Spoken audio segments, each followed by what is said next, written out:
Hello there!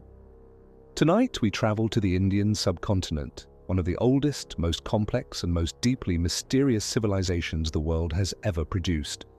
We are going to explore cities that were planned with a precision that should not have been possible 5,000 years ago, temples carved out of solid mountains by methods that no one has been able to fully replicate, metal columns that have stood for 16 centuries without a single trace of rust, and ancient texts that describe flying machines in enough technical detail to disturb modern engineers.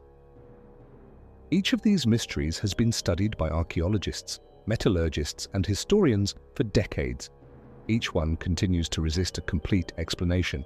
Before we begin, take a moment to like the video and subscribe, and tell me in the comments where you are listening from and what time it is for you. And before we begin, the visuals you see are just for enjoyment. They are not necessary to follow along.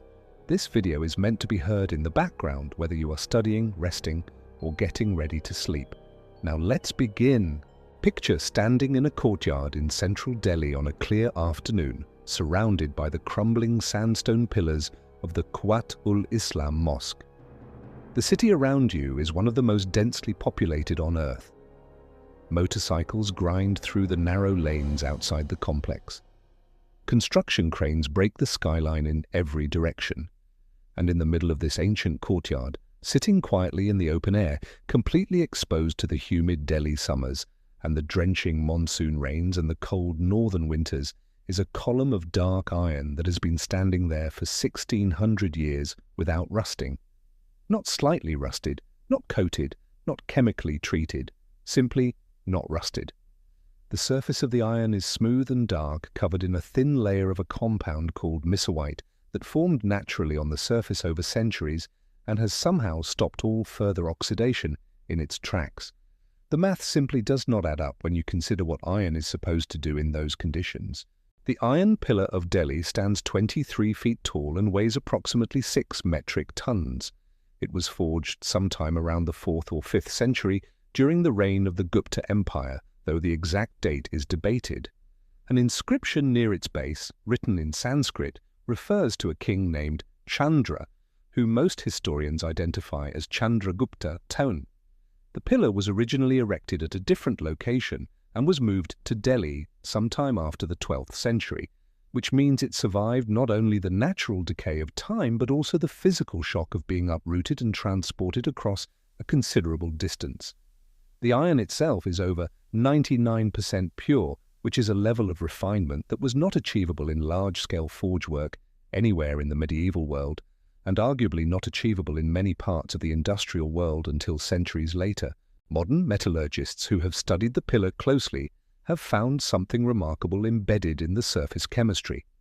The thin passive layer of mythology, a compound of iron, oxygen, and hydrogen, is not a random product of weather exposure. Its formation required very specific conditions of alternating wet and dry cycles, combined with an iron composition almost completely free of sulfur and phosphorus impurities. Those two contaminants are exactly what causes iron to rust aggressively. Their near-total absence from the pillar's composition means the ancient smiths who forged this column were working with ore of exceptional purity and processing it at extremely high, precisely controlled temperatures. For reference, modern steel producers use electric arc furnaces, computer-controlled oxygen injection, and spectrographic analysis to achieve the iron purity ratios found in this ancient column. The craftsmen of 4th century India achieved it using hand-operated bellows, charcoal fires, and the accumulated empirical knowledge of a metallurgical tradition we have not fully traced. The mystery is not just that the pillar doesn't rust. The mystery is that no one has convincingly explained how the forging process that produced it actually worked. The pillar was not cast in a single pour, which would have been impossible with the furnace technology available at the time.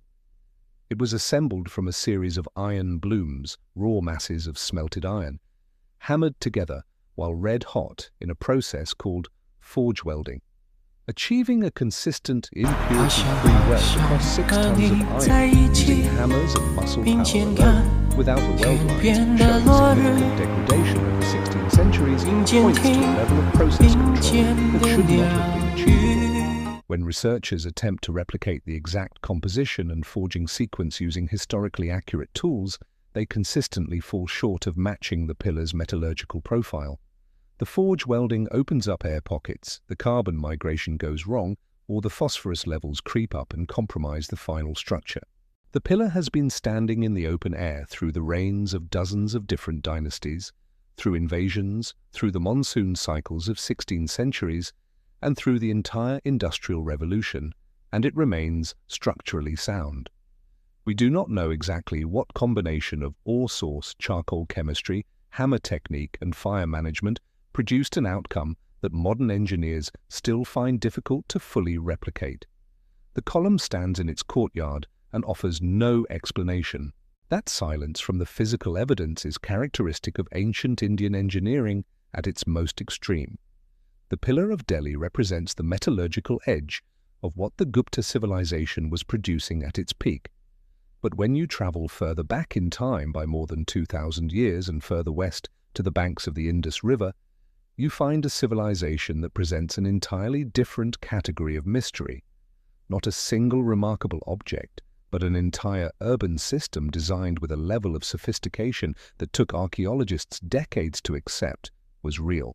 In the winter of 1921, a team of archaeologists working along the banks of the Indus River, in what is now Pakistan, began uncovering the outline of a city. The initial finds were modest: fired bricks, pottery shards, a few carved seals. But as the excavation expanded, the full scale of what lay beneath the dry plain became apparent. The site was Mohenjo-daro, and it was roughly 4,500 years old.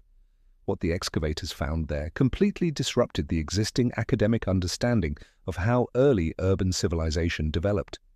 The mainstream view at the time held that advanced city planning, organized street grids, dedicated sanitation infrastructure, standardized construction, was a hallmark of the great river civilizations of Egypt and Mesopotamia, both of which had well-documented ruling elites, monumental palaces, and temple complexes that demonstrated centralized political authority. Mohenjo-daro had none of those things. What it had instead was something in many ways more impressive. Picture the logistics of planning and building a city for 30 to 40,000 people without any of the tools of modern urban design. No satellite mapping, no surveying software, no centralized design bureau. The architects of Mohenjo-daro laid out their city on a strict grid.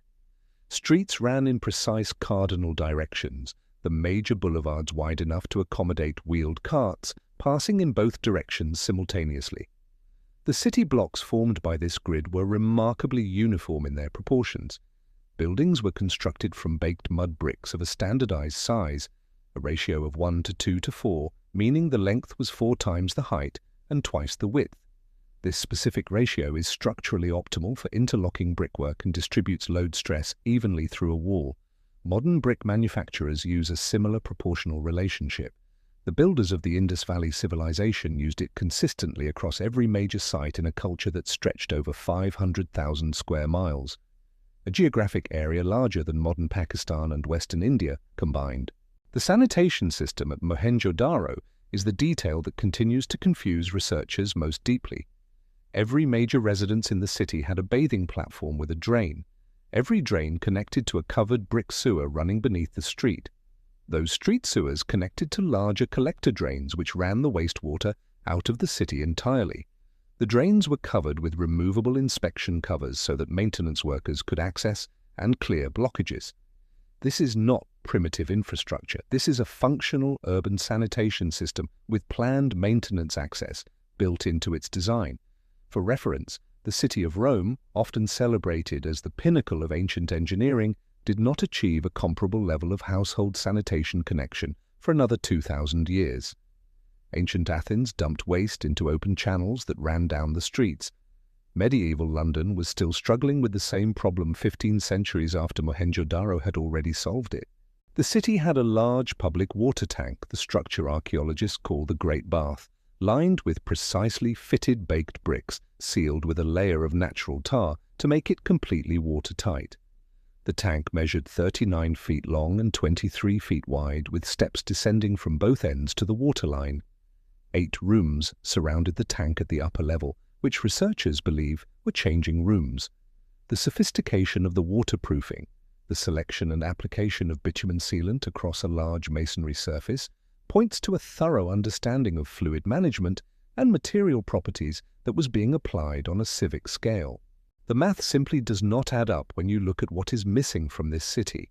Mohenjo-Daro has yielded no palace. It has no identifiable throne room, no royal tomb, no grand monument built to celebrate the power of a specific ruler. It has no obvious temple complex, no monumental religious architecture dedicated to a clearly defined state religion. No royal portrait has been found. No battlefield depictions exist in the recovered artwork. The civilization that built this city appears, by the physical evidence, to have functioned without the strongman political authority that every other early urban civilization in the ancient world relied upon. Archaeologists have found no evidence of a warrior class, no weapons caches, almost no depictions of war. For a civilization of this geographic scale and this degree of organizational complexity, the absence of documented warfare is genuinely puzzling. We do not know who made the decisions that produced a city this consistent. We do not know what kind of political or administrative structure was capable of maintaining standardized brick sizes across 500,000 square miles without the coercive authority of a king or a military elite. We do not know who maintained the drains. And we do not know why, sometime around 1900 BCE, the Indus Valley civilization went into rapid decline and its great cities were abandoned. The people did not vanish, they migrated. But the cities emptied, the drains silted up, and the bricks were quarried by later builders who had no idea what the structures they were cannibalizing had once been. The full administrative logic of the world's first sanitation-connected urban civilization remains buried in a script that no one has yet decoded. That script is itself one of the most frustrating unsolved problems in all of archaeology. The Indus Valley script appears on thousands of small stone seals recovered from sites across the civilization's range. The seals are intricately carved, animals, geometric patterns, and rows of symbols that clearly constitute a writing system of some kind. Researchers have identified over 400 distinct signs. The script appears to read from right to left based on the crowding patterns at the left edges of inscriptions. It was clearly standardized across the civilization's geographic range, with the same symbols appearing at sites hundreds of miles apart. And yet, after more than a century of dedicated scholarly effort, using every computational tool available to modern linguists, the Indus script has not been deciphered. The obstacle is not just the script itself, it is the complete absence of a bilingual text. When scholars finally cracked Egyptian hieroglyphics, they had the Rosetta Stone, a single inscription that rendered the same text in 3 different scripts, giving them a foothold.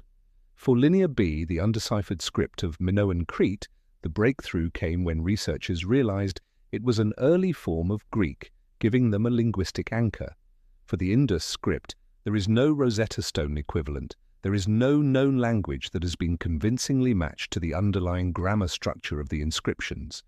Attempts to link it to Dravidian languages, to early forms of Sanskrit, to Sumerian, and to various other language families have all generated interest and controversy, but no settled consensus.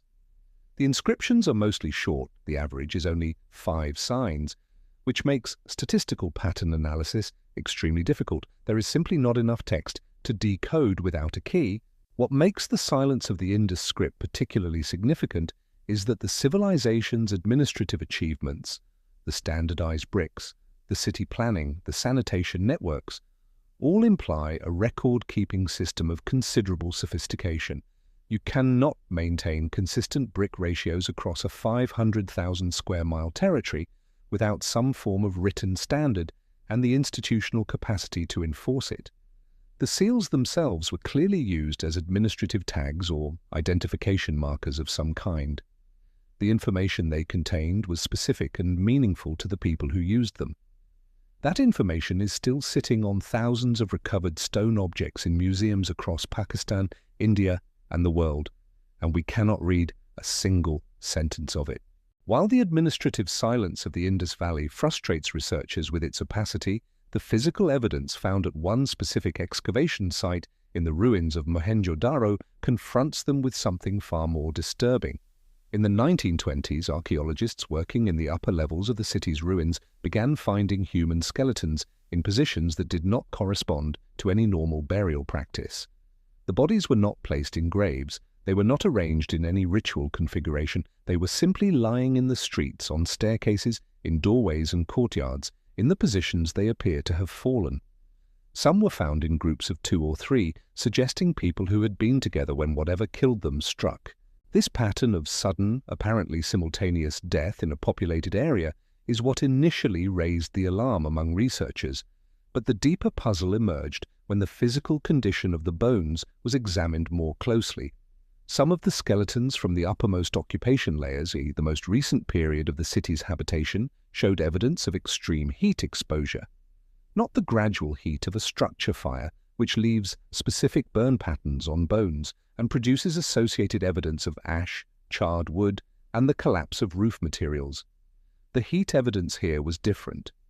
Some researchers who analyzed the remains described burns consistent with intense, rapid thermal exposure rather than prolonged, low-grade combustion. The surrounding soil in some areas showed elevated levels of silica that some researchers interpreted as fused or vitrified material.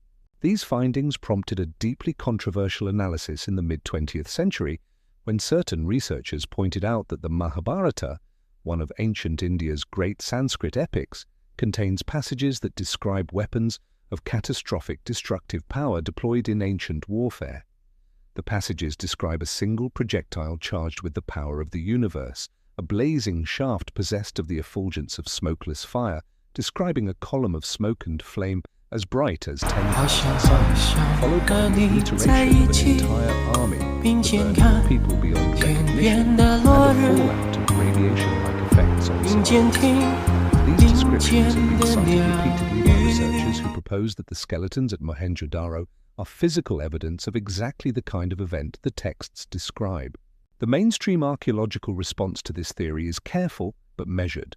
The skeletal evidence at Mohenjo-Daro is genuinely unusual.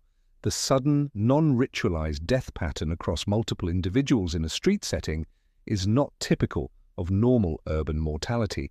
However, the evidence for extreme heat is contested, and the specific readings for radioactivity that some researchers claimed in earlier analyses have not been consistently reproduced in more rigorous modern studies. The most widely accepted explanation for the deaths remains epidemic disease, a fast-moving pathogen that killed people faster than the survivors could bury them, combined with the collapse of social order that comes with a rapidly failing city in its final phase.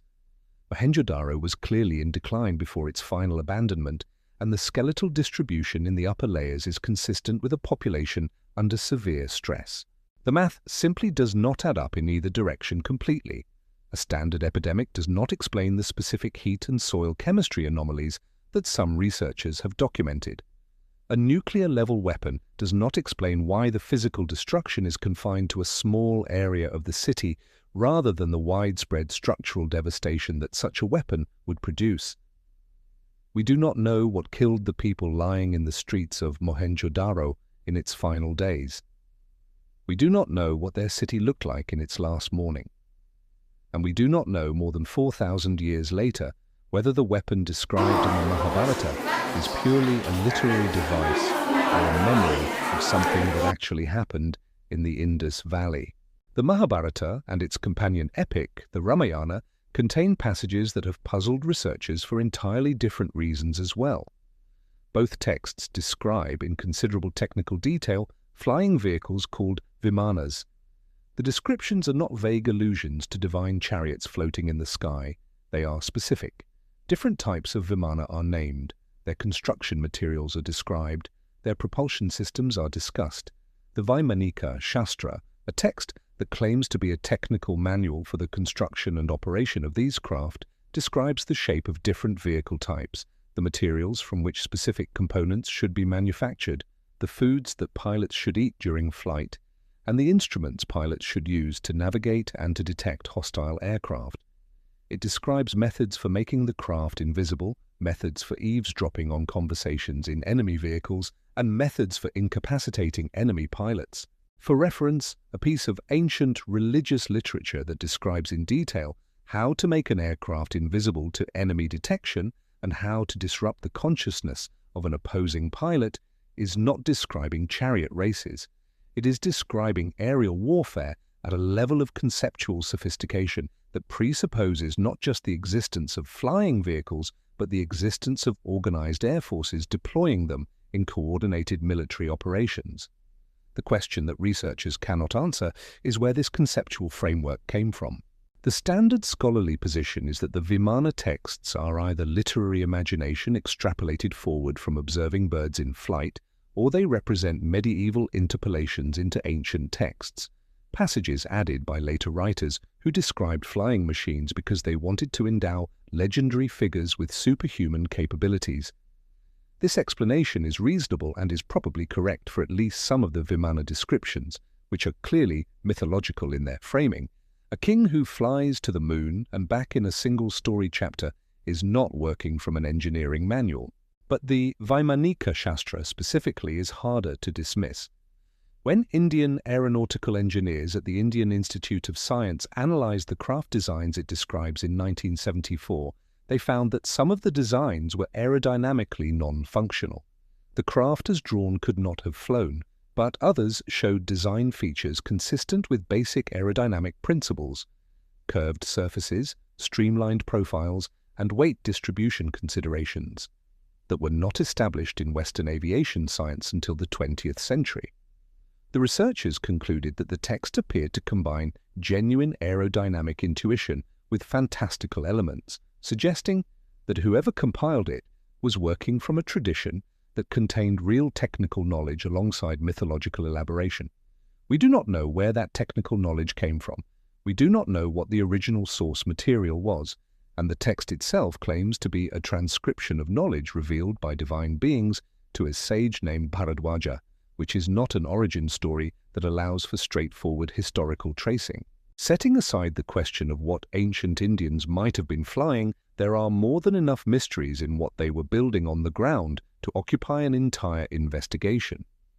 In the city of Hampi, in the southern Indian state of Karnataka, standing in a large courtyard surrounded by the ruins of the Vijayanagara Empire's royal centre, there is a structure that local people call the Stone Chariot. It is not actually a chariot. It is a stone shrine constructed to resemble a chariot in precise detail, complete with carved stone wheels that can be rotated on their axles, carved stone horses pulling the vehicle, and intricately detailed decorative panels covering every surface. The shrine is approximately 15 feet tall and constructed entirely from chloritic schist, a type of dark, hard rock that is extremely difficult to carve. The stone wheels are not decorative approximations of wheels.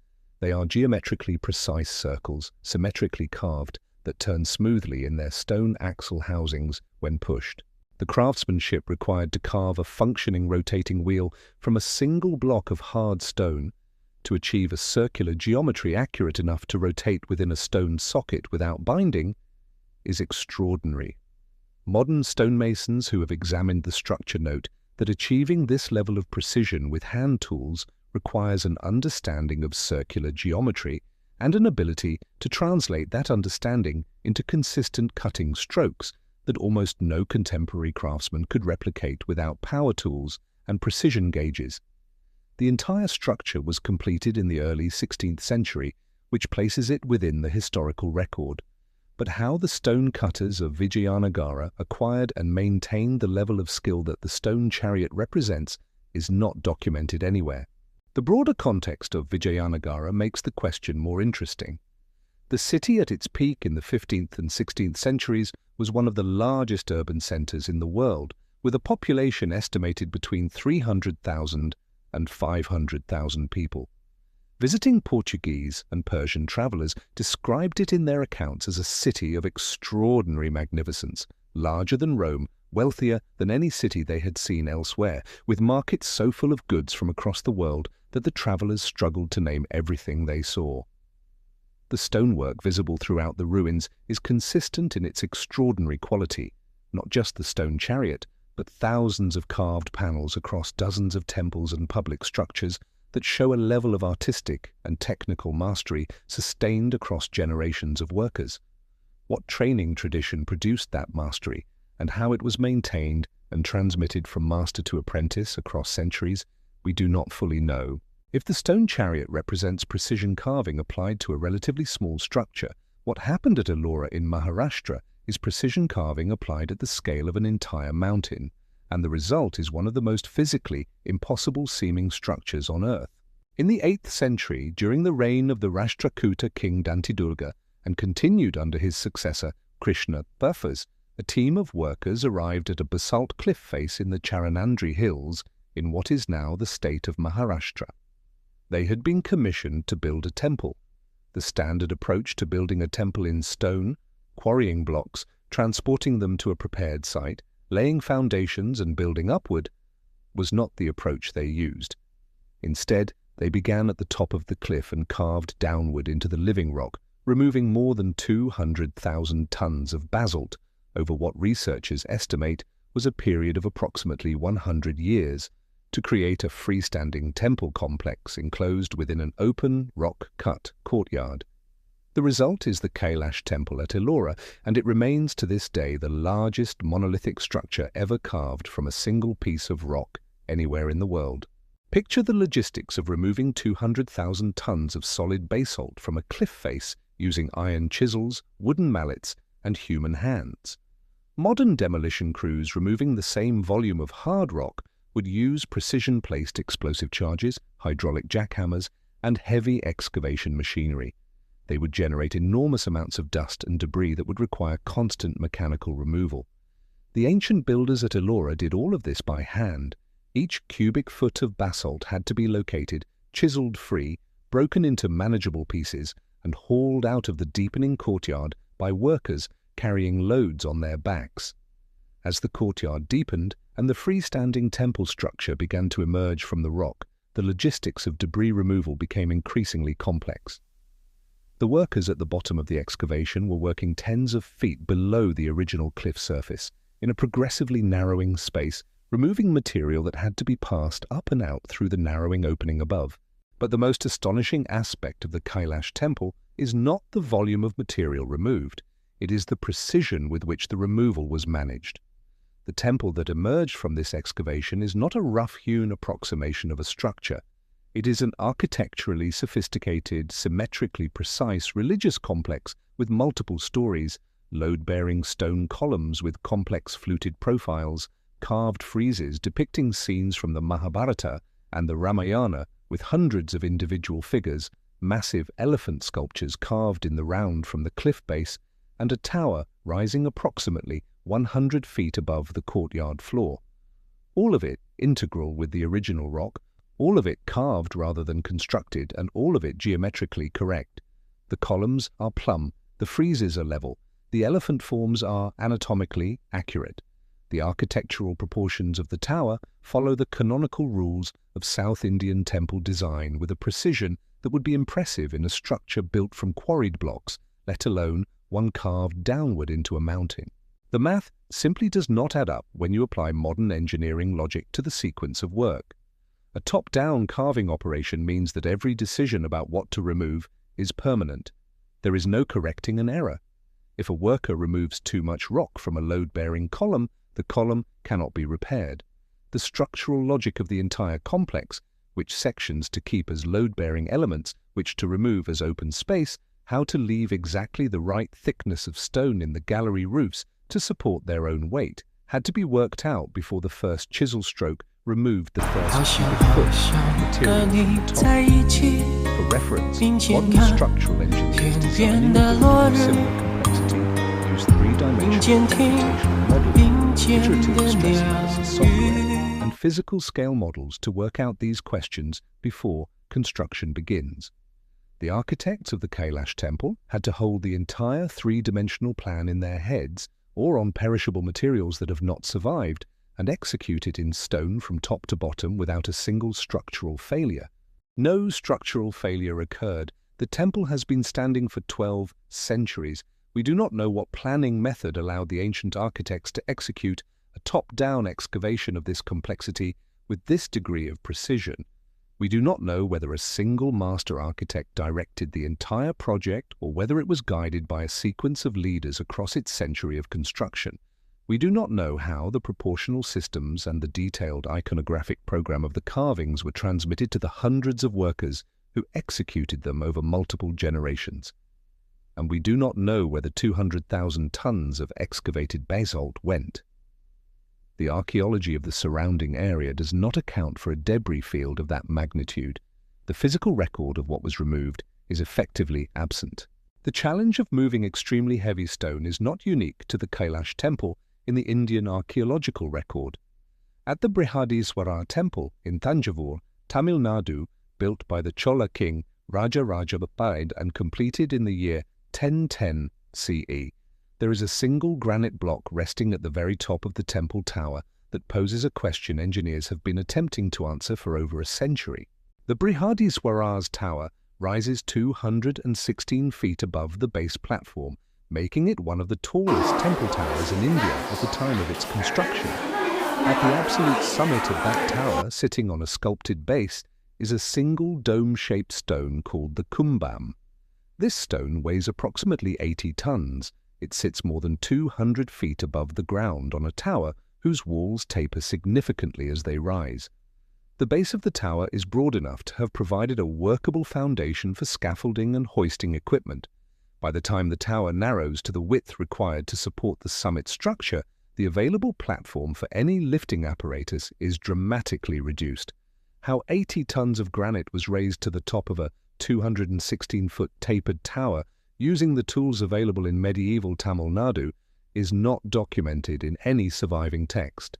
A legend associated with the temple provides an answer that is engineering rather than supernatural. The builders allegedly constructed an earthen ramp 4 miles long at a shallow enough gradient to allow oxen to drag the capstone up the incline to the summit level. A 4-mile ramp rising 216 feet over its length produces a gradient of roughly 1%, which is physically achievable for heavily loaded oxen and would not require a structural gradient that collapsed under the weight. If this account is accurate, the logistics of constructing and then removing a 4-mile earthen ramp as part of a single construction project are staggering.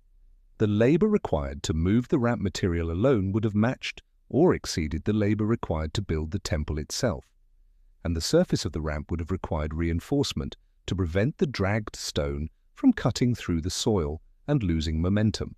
When researchers have attempted to model this ramp theory in detail, they find that it works in principle but requires a level of organizational sophistication and resource commitment that, while not impossible for a powerful Chola king at the peak of his dynasty's wealth, is remarkable in its scale. No physical trace of such a ramp has been identified in the surrounding landscape. Whether the ramp was the actual method, and whether all the ramp material was so completely removed that no trace survives, remains unresolved. We do not know how the kumbam reached its summit. It sits there in the sun, 80 tons of granite 216 feet above the ground, and the method that put it there has not been convincingly demonstrated. The granite itself offers an additional puzzle. The nearest quarry producing granite of the specific type used in the Brihadiswara's construction is at Tiruvonam, roughly 60 kilometers from Thanjavur. Moving blocks of granite, some weighing considerably more than the kumbam, 60 kilometers over terrain that had no paved roads and no mechanical transport other than oxen and wooden rollers, is again not impossible, but the scale of the operation required to move the total stone volume of the temple from that quarry to the construction site would have been extraordinary. The organizational capacity of the Chola administration at this period was evidently up to the challenge, since the temple was completed in the 25th year of Raja Raja's reign, suggesting a sustained and well-supplied construction program. But the specific logistics, the route, the equipment, the workforce management are not documented. While the temples of southern India present mysteries of construction logistics, the stepwells of Rajasthan and Gujarat present a different kind of puzzle, one that concerns both engineering and purpose. In the village of Abhaneri in Rajasthan, there is a stepwell called Chand Bauri that was constructed in the 8th or 9th century. Descending into it for the first time produces a specific kind of vertigo that photographs do not fully prepare visitors for. The well is roughly 20 meters deep. The walls on three sides are covered from rim to floor in a geometrically precise lattice of steps, 13 stories of steps arranged in a perfectly symmetrical V pattern that converges at the waterline. The steps are not rough stone footholds, they are precisely cut stone stairs, uniform in height and depth, arranged so that each level of steps creates a continuous walkable platform around the entire inner perimeter of the well at that depth. The total number of steps is roughly 3,500. For reference, the Chand Bauri is not a cistern with steps for access. It is an architectural environment of a complexity that far exceeds the practical requirements of water collection. The symmetry is exact. The geometry of the step arrangement, which produces an increasingly narrow platform as the depth increases while maintaining the visual illusion of perfect regularity from above, was worked out by an architect with a sophisticated understanding of perspective and optical geometry. Standing at the rim and looking down, the effect is of a precisely ordered descent into the earth that seems to go further than it actually does, because the proportions are calibrated to manipulate the viewer's spatial perception. The practical function of the stepwell was to provide reliable access to groundwater during the dry season when the water table dropped below the level accessible from a standard well.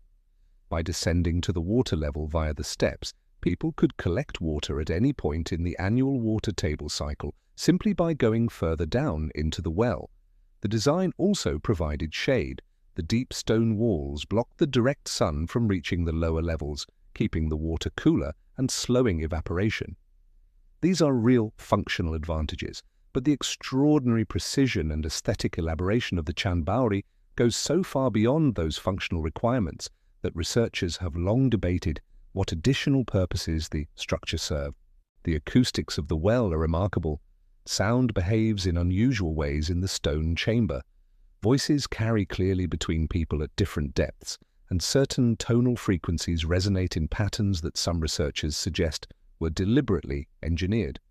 The idea that the stepwells of Rajasthan may have served a ritual or meditative purpose alongside their practical water function is supported by the presence of small shrine niches built into the walls at various depths, and by historical accounts of the wells being used for religious gatherings during festivals. Whether the acoustic properties were intentionally designed or are a fortuitous consequence of the geometry is not established. We do not know the name of the architect of the Chand Bauri. We do not have any surviving record of the planning process, and we do not know with any certainty whether the extraordinary visual precision of the structure was a functional requirement, a religious obligation, or simply the expression of a design tradition that demanded excellence without a particular reason beyond the excellence itself. The sophistication of water management that the stepwells represent was not an isolated achievement in ancient India.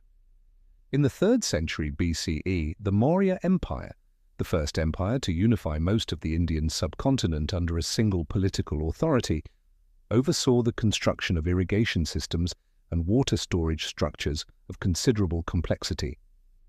The Sudarshana Lake in the Kathiawar Peninsula of present-day Gujarat was an artificial reservoir created by damming a river fed by a network of channels and surrounded by protective embankments engineered to handle seasonal flooding without breach. Inscriptions surviving from the period record repairs made to the dam during the reign of Emperor Ashoka and again during the rule of later dynasties, providing a clear record of ongoing maintenance. The lake itself functioned for centuries before eventually silting up and falling out of use. What the Sudarshana Dam represents in the context of Indian engineering history is a continuous tradition of sophisticated water management that stretches from the Indus Valley civilization's urban drainage systems through the Maurya period engineering and forward into the elaborate tank and canal systems of the medieval South Indian kingdoms. The Chola dynasty in particular built a network of linked irrigation tanks, shallow reservoirs fed by river channels and connected to each other so that excess water from one tank flowed into the next, that allowed the semi-arid Kaveri River delta to support a dense agricultural population. At its peak, The Chola irrigation network connected over 10,000 individual tanks across an area of tens of thousands of square miles, managing water at this scale, directing seasonal river flows into storage systems, maintaining channels and embankments across vast geographic areas, distributing water equitably among the farming communities dependent on it, required not just engineering competence but sophisticated administrative and legal frameworks for managing a shared resource across multiple communities and political jurisdictions. The Chola system worked for centuries. The administrative frameworks that maintained it have been partially reconstructed from inscriptions and land grants. But the original engineering surveys that determined where the tanks should be sited, how the channels should be graded, and how the overflow connections should be calibrated, these technical documents, if they ever existed in written form, have not survived. Below the surface of the Aravalli Hills in Rajasthan, in a river valley that is now largely dry, something extraordinary was happening in the 5th and 6th centuries BCE, centuries before the Industrial Revolution would place this kind of chemistry in the Western world. Researchers studying ancient mining sites near the town of Zawar in Rajasthan discovered physical evidence of zinc smelting on an industrial scale. Zinc is a notoriously difficult metal to smelt. Its boiling point is lower than its melting point, which means that during a standard smelting process, the metal vaporizes can be collected as liquid. Capturing zinc vapor and condensing it back into solid metal requires a retort system. A sealed cylinder catches the vapor and channels it into a cooler collection chamber where it resolidifies. The ancient smiths at Zawar had solved this problem. Researchers excavating the site found the physical remains of clay retort vessels in enormous quantities. Tens of thousands of fragments from the production process. The retorts are small, tapering cylinders with a specific internal channel design that directed the zinc vapor into a collection pot positioned below. The retorts were loaded with a mixture of zinc ore, organic material, and clay, then sealed and heated to a specific temperature range in a large furnace. The zinc vapor produced by the heating was channeled downward through the retort's internal structure and condensed in the collection pot below the furnace hearth. This downward condensation process is the critical insight. Zinc vapor is denser than air at furnace temperatures, so it naturally flows downward when given a channel, accumulating in the cooler pot below.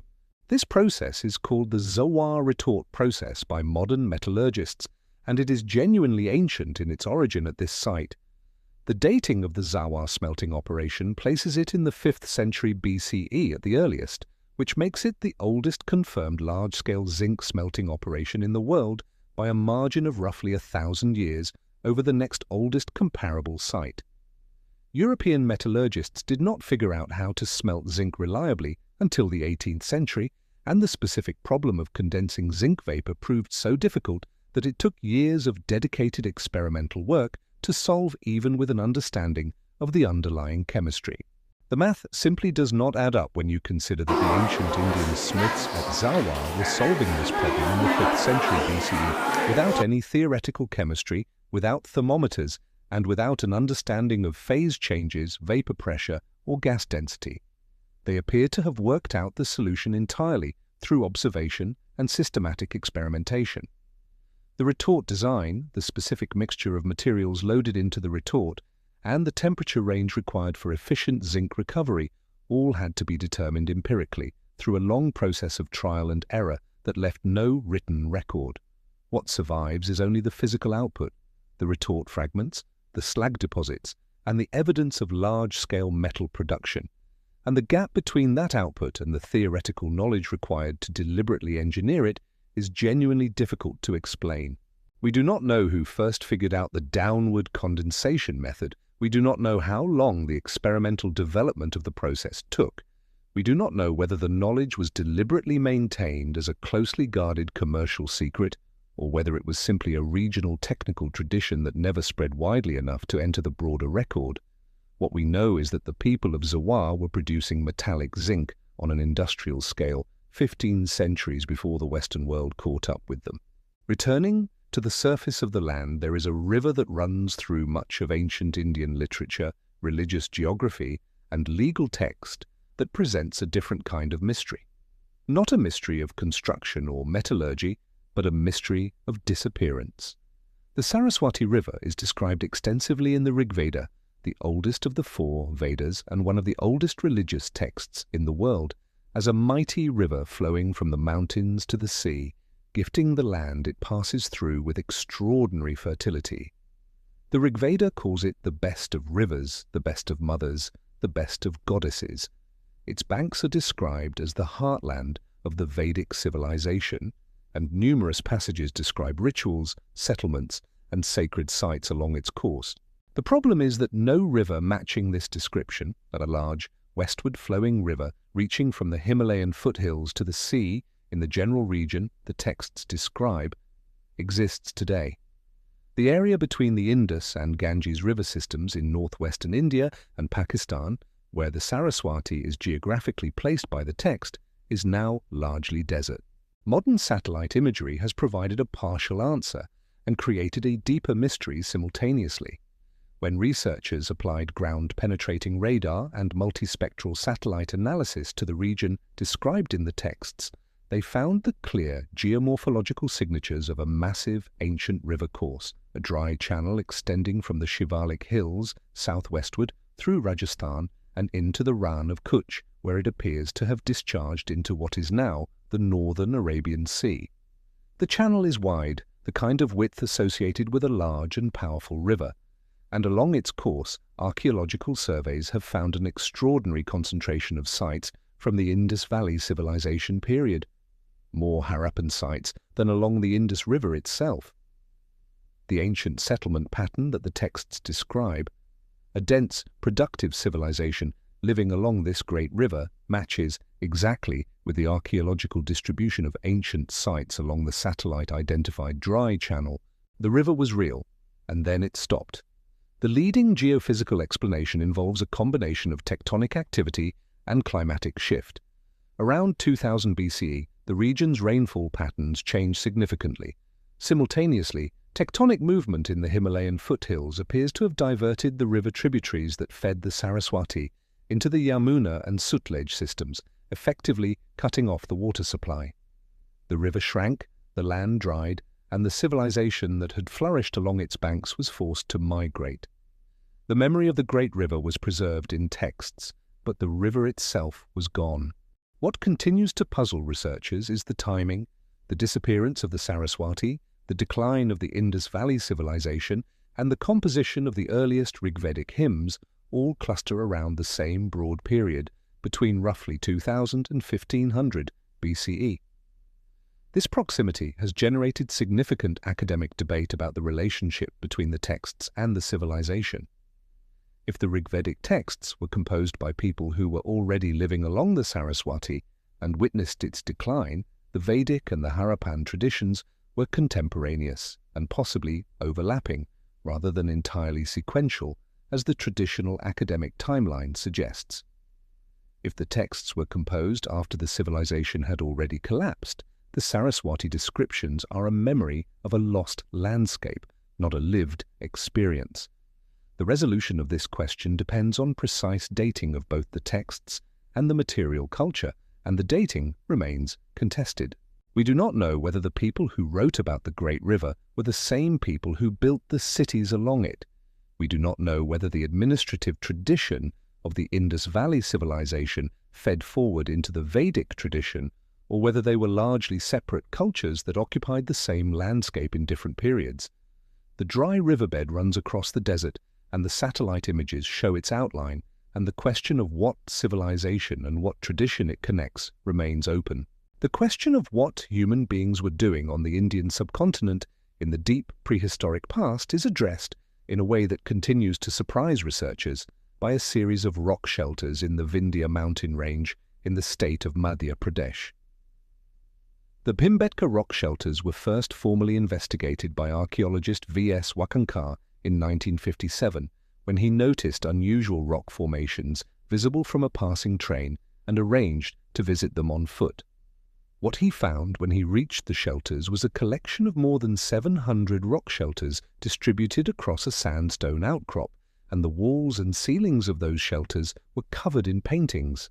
The paintings range in date from approximately 12,000 years ago to as recently as a few centuries ago, a continuous span of human artistic activity in a single location stretching across 12 millennia.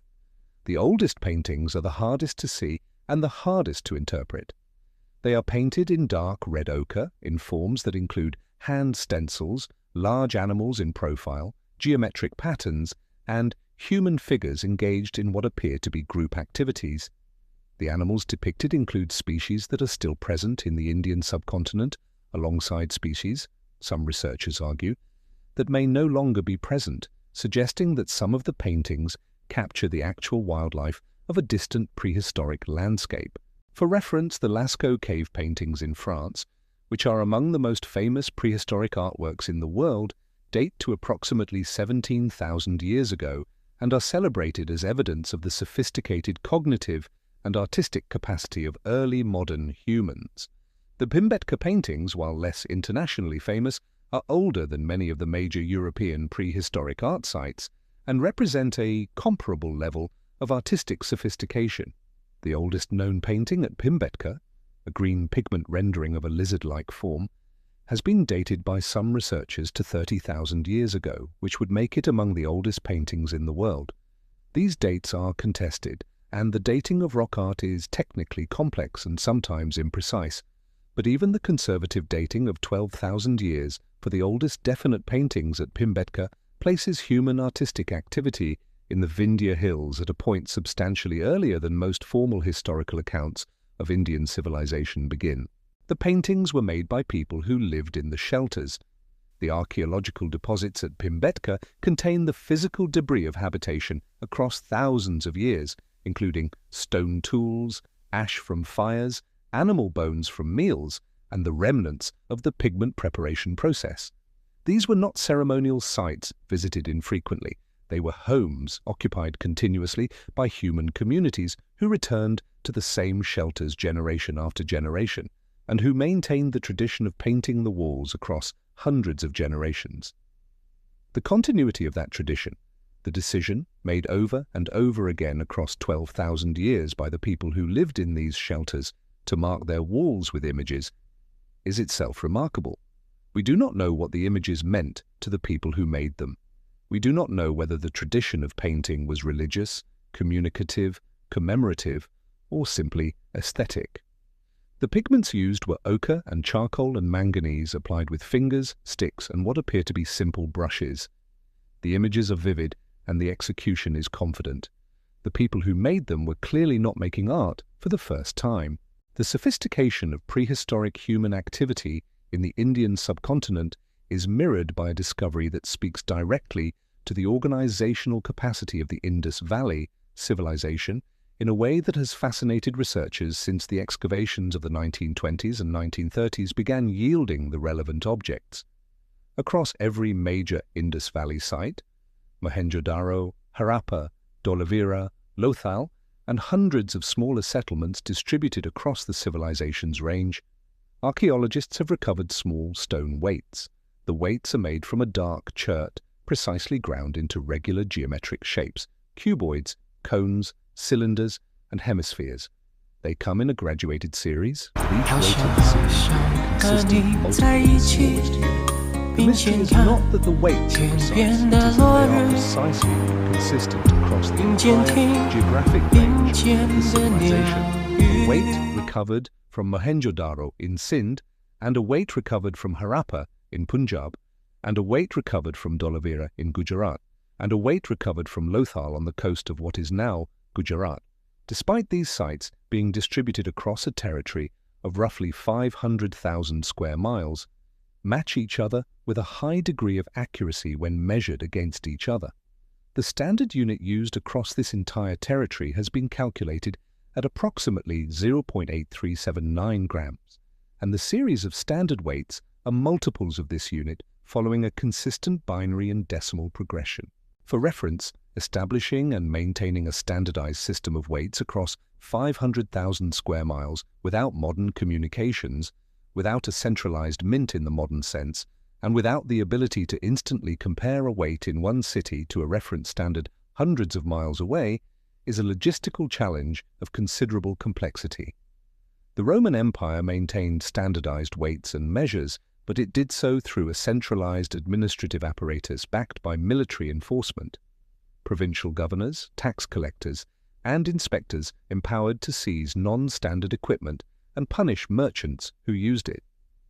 The Indus Valley civilization, as we have noted, shows no evidence of the coercive centralized authority that would make such enforcement easy. Some researchers have proposed that the consistency of the weights reflects not enforcement, but a natural consequence of commercial practice, that weights which did not match the standard simply could not be used in trade across the civilization's commercial network, and so the market itself maintained the standard through the natural selection of compatible equipment. This is an intellectually satisfying explanation, but it requires that the commercial network was sufficiently integrated across 500,000 square miles that a merchant in Dolavira would regularly trade with a merchant from Mohenjo-Daro, and that the weight discrepancy would be detected and the non-standard equipment rejected. The evidence of long-distance trade within the civilization supports the commercial integration required for this model, but the mechanism by which a standard was initially established and by which deviations were corrected remains unexplained. We do not know whether there was a central authority that set the standard and periodically checked compliance. If there was, it left no identifiable archaeological trace. Off the western coast of India, in the Gulf of Kambat near the state of Gujarat, researchers working in 2001 using side-scan sonar in search of pollution data made a discovery that immediately became one of the most contested claims in Indian archaeology. The sonar images revealed what appeared to be geometric structures on the seafloor at a depth of roughly 40 meters, regular patterns of what looked like walls, streets, and architectural foundations extending across an area of approximately 9 kilometers by 2 kilometers. The discovery was reported widely and generated immediate scientific excitement, partly because the depth of the water suggested that whatever was on the seafloor had been submerged since the end of the last ice age, when sea levels rose globally as the glaciers melted. If the structures were genuinely human-made, they predated the oldest known urban civilization on the Indian subcontinent by thousands of years. The subsequent scientific debate has been fierce. Marine archaeologists and geologists who have reviewed the sonar data and the physical samples brought up from the site are divided. Some argue that the geometric patterns are natural geological formations, the result of regular fracturing in the sedimentary rock layers underlying the seabed, which can produce grid-like patterns that resemble architectural layouts but are entirely natural in origin. Others point to specific samples recovered from the site, including artifacts described as worked stone and carved wood, as evidence of genuine human activity. A wood sample from the site was reportedly dated by radiocarbon analysis to approximately 9,500 years ago, which would make it extraordinarily ancient if the dating holds. The problem with the Gulf of Kambat site is that conducting rigorous underwater archaeology in 40 meters of water in conditions of poor visibility and strong currents is extremely difficult. The available evidence is fragmentary, and the interpretation of ambiguous sonar images is always contestable. The extraordinary nature of the claim, a sophisticated human settlement 9,500 years ago in this location, requires extraordinary evidence that the existing dataset does not yet provide. The scientific community has not reached a consensus that the structures are human-made, but has also not definitively ruled it out. What is not disputed is the broader context. The Gulf of Kambat was dry land during the last glacial maximum, roughly 20,000 years ago, when sea levels were significantly lower than today. Human populations were almost certainly present in that landscape. The subcontinent has been continuously inhabited for at least 65,000 years by the best current estimates. If those populations were building anything in the coastal lowlands that are now submerged, the physical evidence of that building is now underwater, and we have barely begun the work of looking for it. The Gulf of Kambat may or may not contain an ancient city. It certainly contains the submerged landscape of an ancient inhabited world that we have not yet explored. Returning firmly to the historical record, there is a site in Gujarat that is definitively human-made, definitively ancient, and presents a different class of engineering mystery.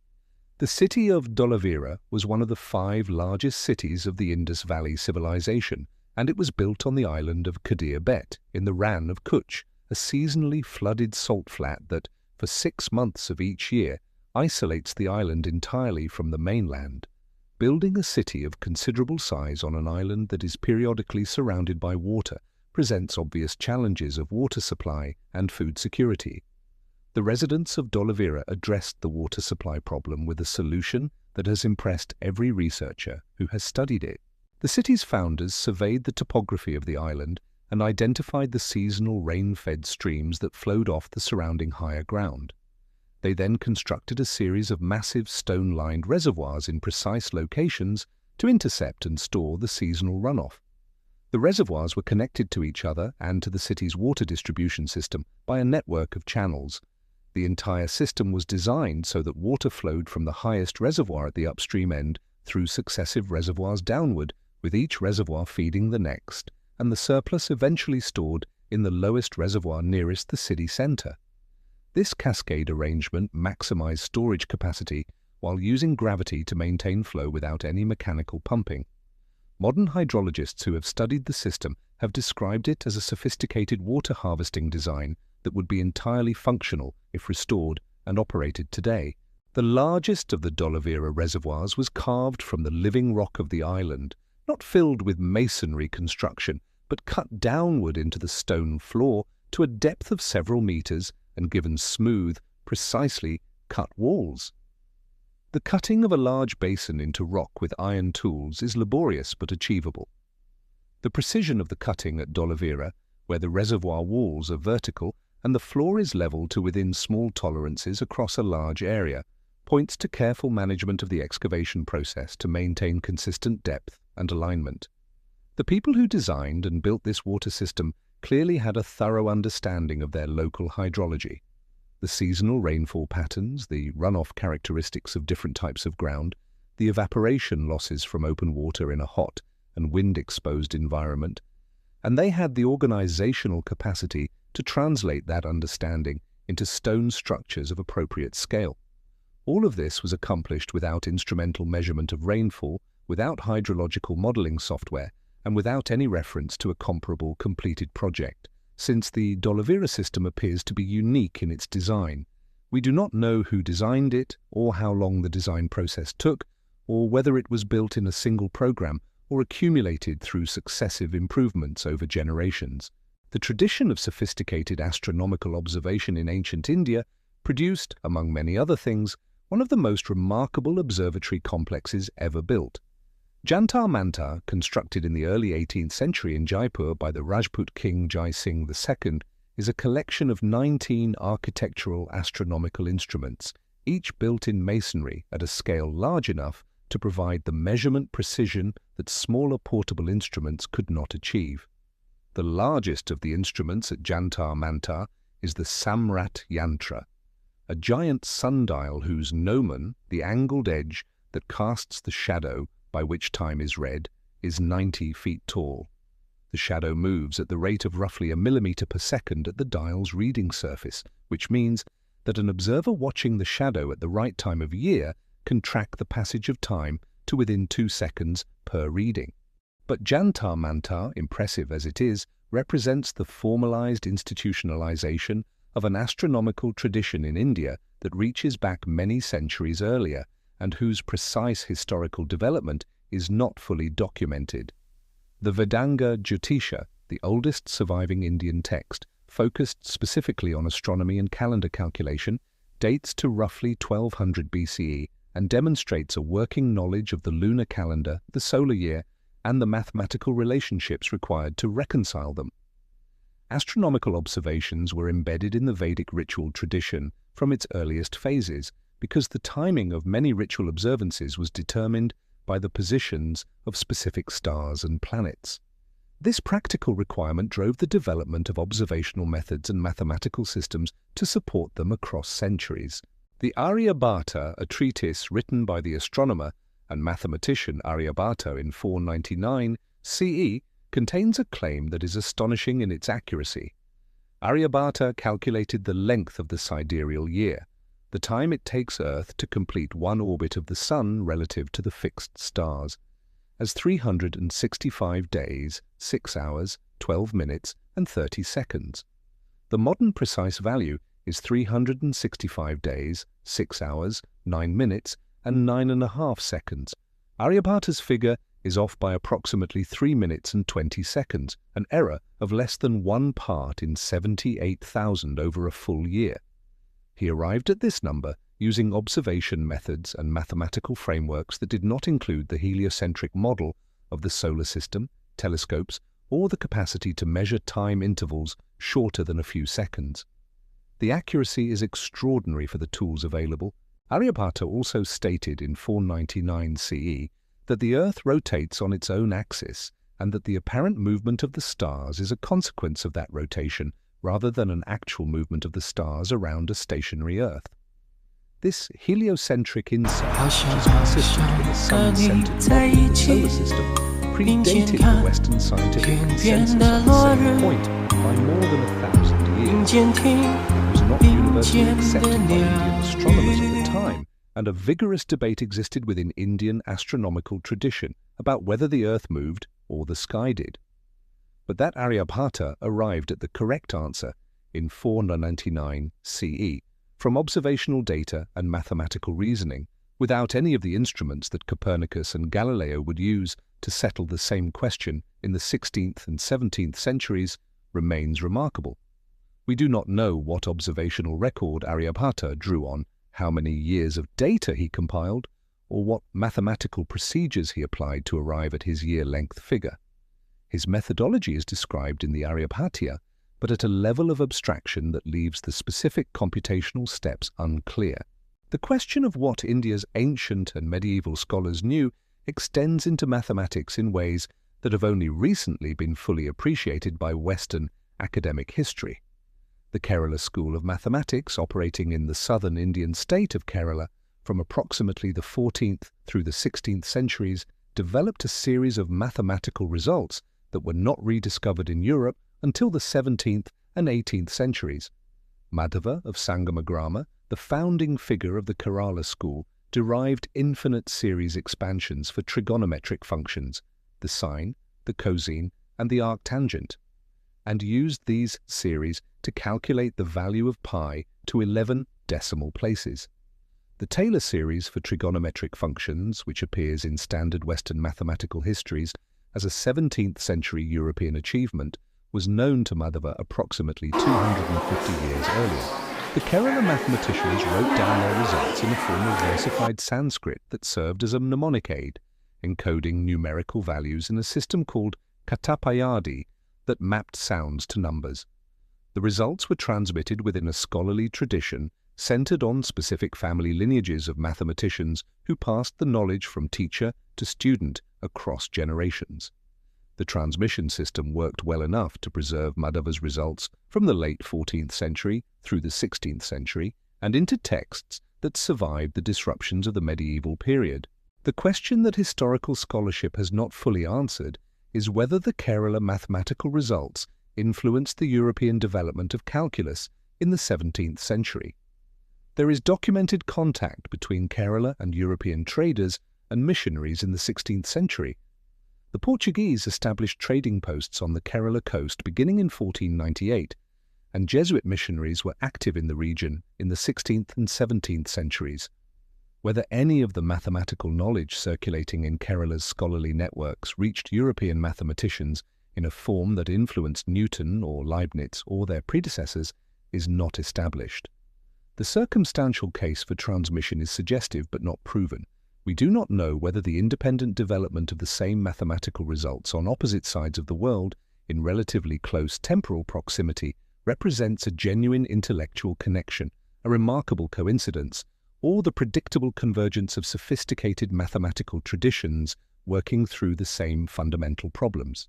In the 9th and 10th centuries, the Hoysala Empire of southern India was commissioning temples whose surfaces present a mystery of a different kind, not a mystery of impossibility, but a mystery of sustained human effort and organizational commitment so extreme that it borders on the incomprehensible.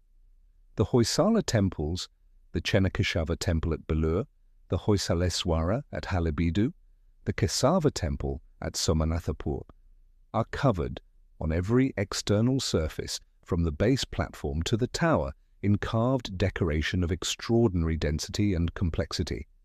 The Hoysaleswara Temple at Halebidu features approximately 20,000 individual stone figures carved into its exterior walls, a number that archaeologists have actually attempted to count.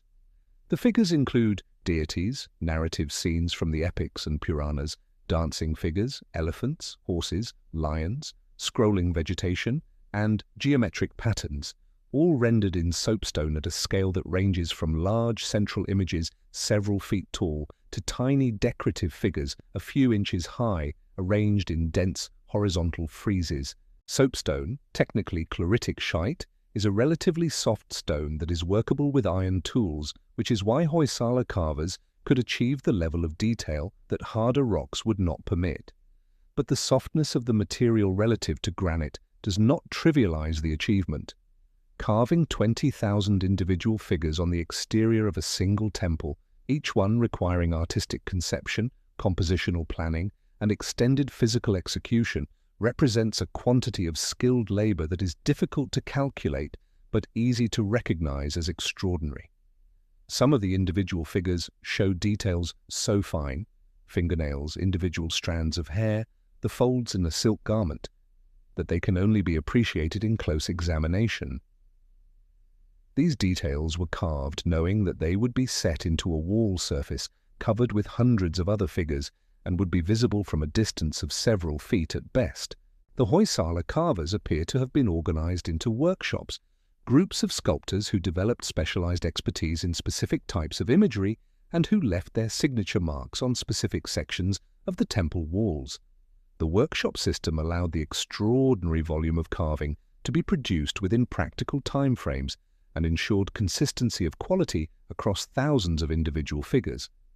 But the coordination of dozens of workshops, each working on different sections of a single building, while maintaining the overall compositional coherence of the entire iconographic program, the thematic logic that determines which deity appears in which location, which narrative scene occupies which frieze, how the decorative registers relate to each other, required a level of architectural and iconographic planning at the design stage that was sophisticated enough to survive the long execution period without losing coherence.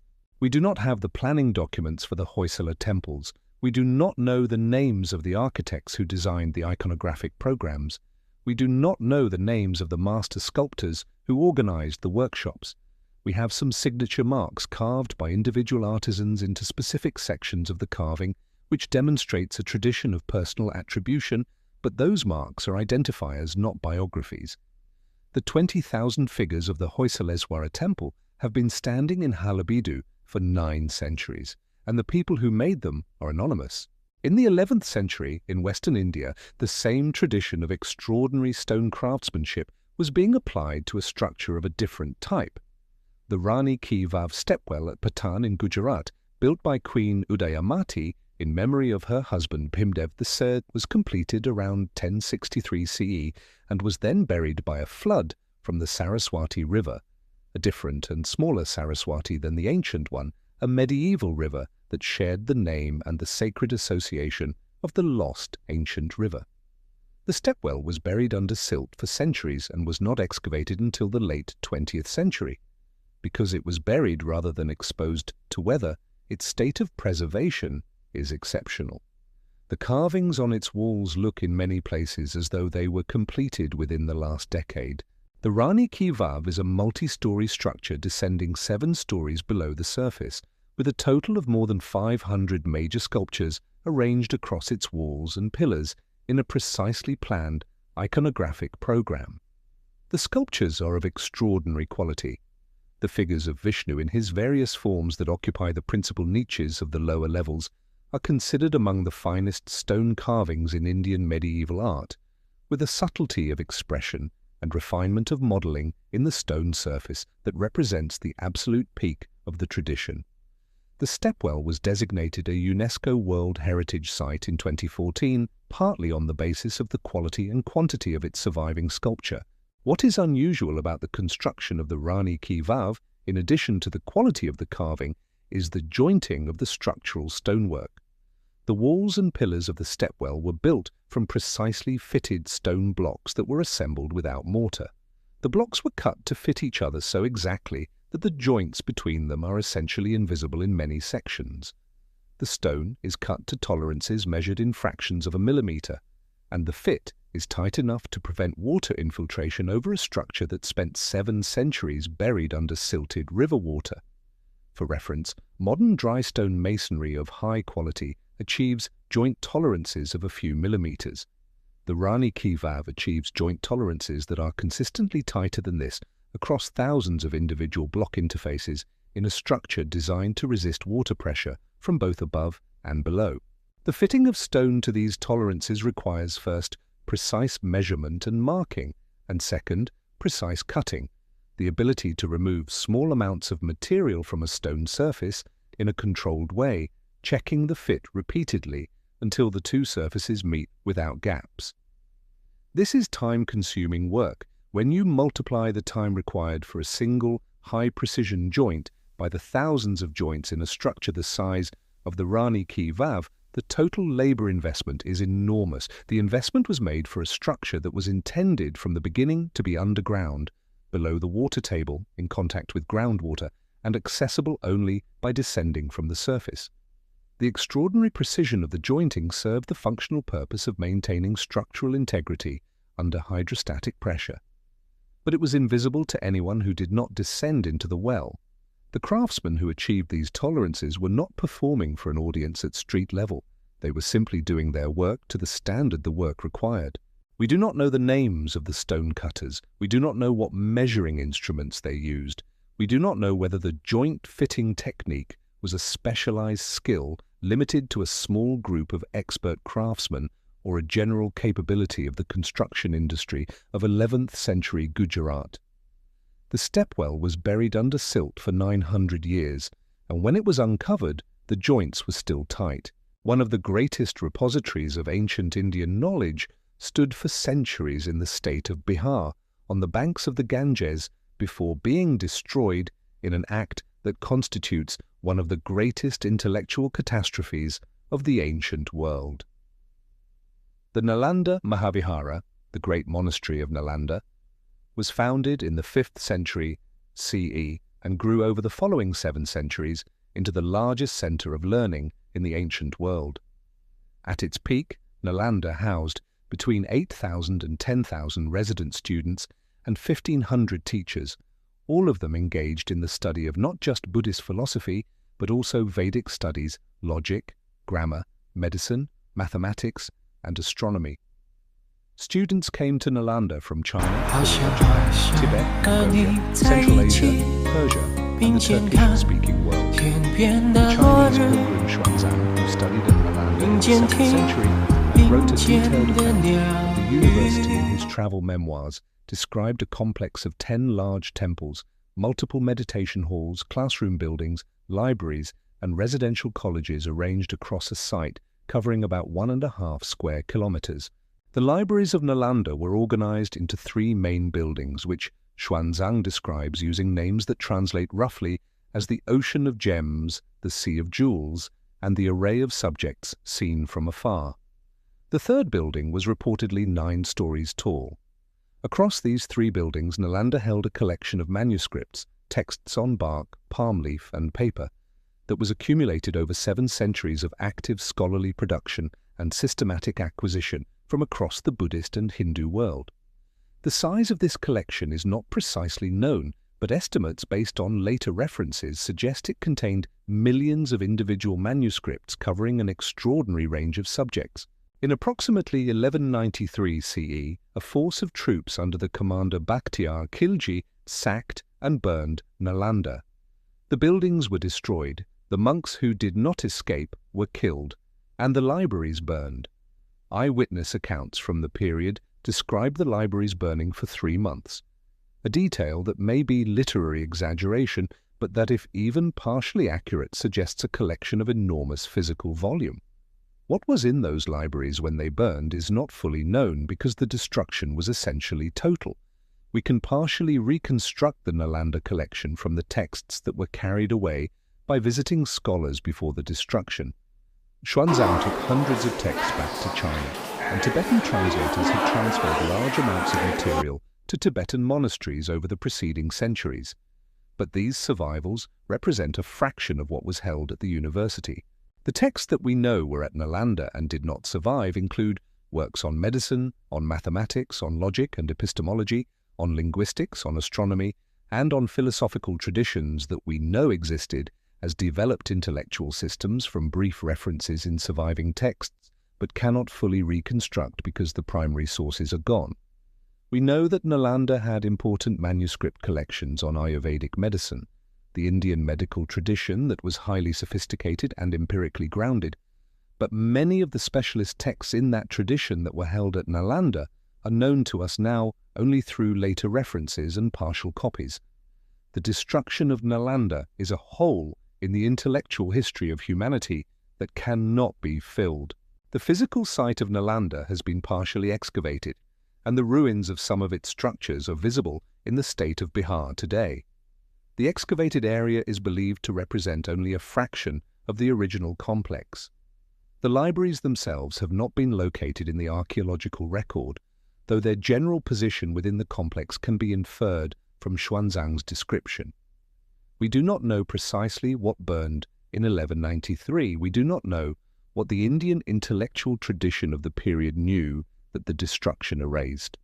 We know only that it was enormous, that it burned, and that the absence it created in the record of human knowledge has never been filled. The Ajanta caves of Maharashtra present yet another dimension of ancient Indian construction that has no simple explanation. Hidden in a horseshoe-shaped gorge above the Wagora River, approximately 100 caves were carved into the volcanic basalt cliff face over a period stretching from the 2nd century BCE to the 6th century CE. 29 of these caves are fully finished and decorated. The rest were abandoned mid-excavation, frozen in the state they were in when the workers put down their tools, and these unfinished caves are in some ways more informative than the completed ones because they reveal the sequence of work. Picture the logistics of organizing a construction project in a sheer cliff face above a river gorge where the only access to the work site is a narrow path along the base of the cliff, and where every tool, every lamp, every basket of excavated rock, and every container of pigment for the paintings has to be carried along that narrow path by hand. The Ajanta caves were carved from the top down and from the front to the back. Workers began at the ceiling and worked progressively downward so that the debris from the excavation could be removed through the entrance below them. This meant that at every stage of the excavation, workers were cutting stone overhead while standing on the rubble of what they had already removed, ducking lower and lower as the floor of the cave descended toward its final level. The finished caves are not empty chambers. They are galleries of extraordinary painted murals, arguably the finest surviving examples of ancient Indian painting anywhere in the world. The paintings cover every available surface, ceilings, walls, the interior faces of columns, the areas above doorways. They depict scenes from the life of the Buddha and from the Jataka tales, the stories of the Buddha's previous lives, with a naturalism and a command of human expression that places them in a category of artistic achievement shared only by the greatest mural traditions of the ancient Mediterranean world. The figures move. Their poses convey specific emotional states, background details, trees, animals, crowds, architectural settings, are rendered with an attention to observed reality that demonstrates sustained, careful observation of the natural world. The technical challenge of painting these murals was extraordinary. The basalt walls of the caves are not smooth plaster surfaces. They are rough volcanic rock which needed to be prepared before it could receive paint. The preparation involved applying multiple layers, first a rough coat of clay, rock grit, cow dung, and fibrous material like paddy husks to level the surface, then a finer coat of lime plaster and white clay over that. The final painting surface was the lime plaster, which had to be kept damp while the paint was applied, so that the pigment bonded chemically with the plaster as it cured. A technique similar to the Italian fresco method, where the window of time for painting on wet plaster is limited and Any work done on dry plaster is less durable and tends to flake off over time. Working on wet lime plaster in a cave, illuminated only by oil lamps and reflected sunlight, painting figures of this sophistication and on this scale within the time window before the plaster dries, the math simply does not add up when you try to visualize how the murals of Ajanta were produced. For reference, the great Renaissance frescoes of the Sistine Chapel were painted by Michelangelo with access to daylight from the windows of the chapel, with assistance to mix pigments and prepare sections of plaster, and with scaffolding designed to put him at the precise height he needed to work. The Ajanta painters worked by lamplight in caves, and the paintings they produced have survived 15 centuries. Many of the Sistine Chapel frescoes required restoration after 400 years. The pigments used at Ajanta were mineral-based: lapis lazuli for blue, malachite for green, ochre for yellow and red, lamp black for the deep outlines. Each pigment had to be ground to a fine powder, mixed with a binder, and applied with brushes made from animal hair. The consistency of color across enormous mural surfaces painted over years or decades suggests careful pigment preparation procedures that maintained reliable results across different batches of material and across the work of multiple painters. We do not know whether the murals of a single cave were planned and executed by a single master with assistants, or whether the iconographic program was established by one artist and the execution distributed among many. We do not know how the painters transferred the complex compositional designs from a planning medium, sketches on palm leaf perhaps, or outlines drawn in charcoal that have since faded, to the damp plaster wall in the limited time available before the plaster set. What we do know is that the work was abandoned suddenly and comprehensively in the late 6th century. A new royal dynasty, the Chalukyas, shifted their patronage to a different religious tradition, and the monks and artists who had maintained the Ajanta caves lost their funding. The caves were sealed by the growth of the jungle in the gorge, the access path disappeared under vegetation, and the caves were not open to the outside world again for 12 centuries, until a British hunting party stumbled onto them in 1819 while tracking a tiger through the gorge. When they entered, the paintings were intact. The cave environment, cool, dark, stable in humidity, had preserved them exactly as the artists had left them. The paintings had been waiting in the dark for 1,200 years. The site now faces a threat that 15 centuries of obscurity did not produce. The breath and body heat of the thousands of visitors who enter the caves annually have raised the humidity and the temperature inside the cave chambers to levels that are causing the plaster to soften and the paint layers to lift. The paintings that survived the fall of empires, the jungle, and 12 centuries of complete isolation are now being slowly damaged by the people who come to admire them. Conservation efforts are ongoing, but the rate of degradation has accelerated since the caves were formally opened to tourism in the 20th century. We do not know exactly how many painters worked at Ajanta across the 4 centuries of the cave's active use. We do not know their names. We do not know what the original plans for the unfinished caves looked like, or why specific caves were abandoned at different stages of completion, and we do not know whether the technique of fresco painting at Ajanta developed independently from the Mediterranean fresco tradition, or whether there was some form of cross-cultural contact that brought knowledge of the technique to the craftsmen of Maharashtra. The similarity of the technical approach, wet plaster, mineral pigments, limited working time, in 2 different parts of the ancient world, is either a coincidence produced by the convergence of craftsmen working with the same materials toward the same practical solution, or evidence of a connection between traditions that has not yet been fully traced. The disappearance of the Saraswati River left behind a landscape that changed the trajectory of an entire civilization. But there is another geological event that shaped Indian prehistory in a way that modern research has only recently begun to fully appreciate, and it involves not a river but a volcanic eruption so enormous that its effects reached across the entire planet. Approximately 74,000 years ago, a supervolcanic eruption occurred at what is now Lake Toba in northern Sumatra. The Toba eruption was the largest volcanic event in the last 2 million years, It ejected an estimated 2,800 cubic kilometers of volcanic material, a volume roughly 2,000 times greater than the 1980 eruption of Mount St. Helens. The ash cloud from Toba spread across South Asia, the Middle East, and East Africa, depositing a layer of volcanic ash several centimeters deep across much of the Indian subcontinent. The climate disruption that followed, the volcanic winter caused by sunlight-blocking aerosols, could have caused severe cooling and crop failure across most regions. For a long time, researchers believed that this event had effectively wiped out the human population of South Asia, and that the Indian subcontinent was repopulated afterward by a new wave of migration from Africa. This interpretation was supported by what appeared to be a gap in the archaeological record on either side of the Toba ash layer in Indian sites: no stone tools below the ash, no stone tools above it in the same locations, suggesting a population collapse. But more recent excavations at sites in southern India have produced a startling counter-evidence.